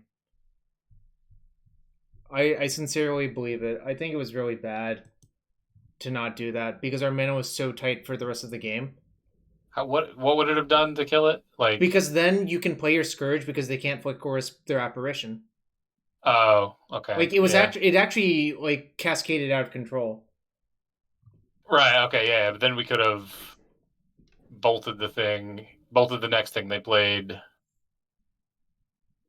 and then the Scourge could have started growing. Yeah. That would have. Yeah. All right. So we went 3-1 in the prelim, which is fine still. Obviously, like 4-0 is better, but you know, you take what you can get. Was it only 4 rounds? I was thinking it was 5. No, these are 4-rounders, but you get less. But you know, that's fine. Yeah. We'll have some chests to open for people who subbed in a sec, but that'll do it for the prelim. But we will move to something else in a sec.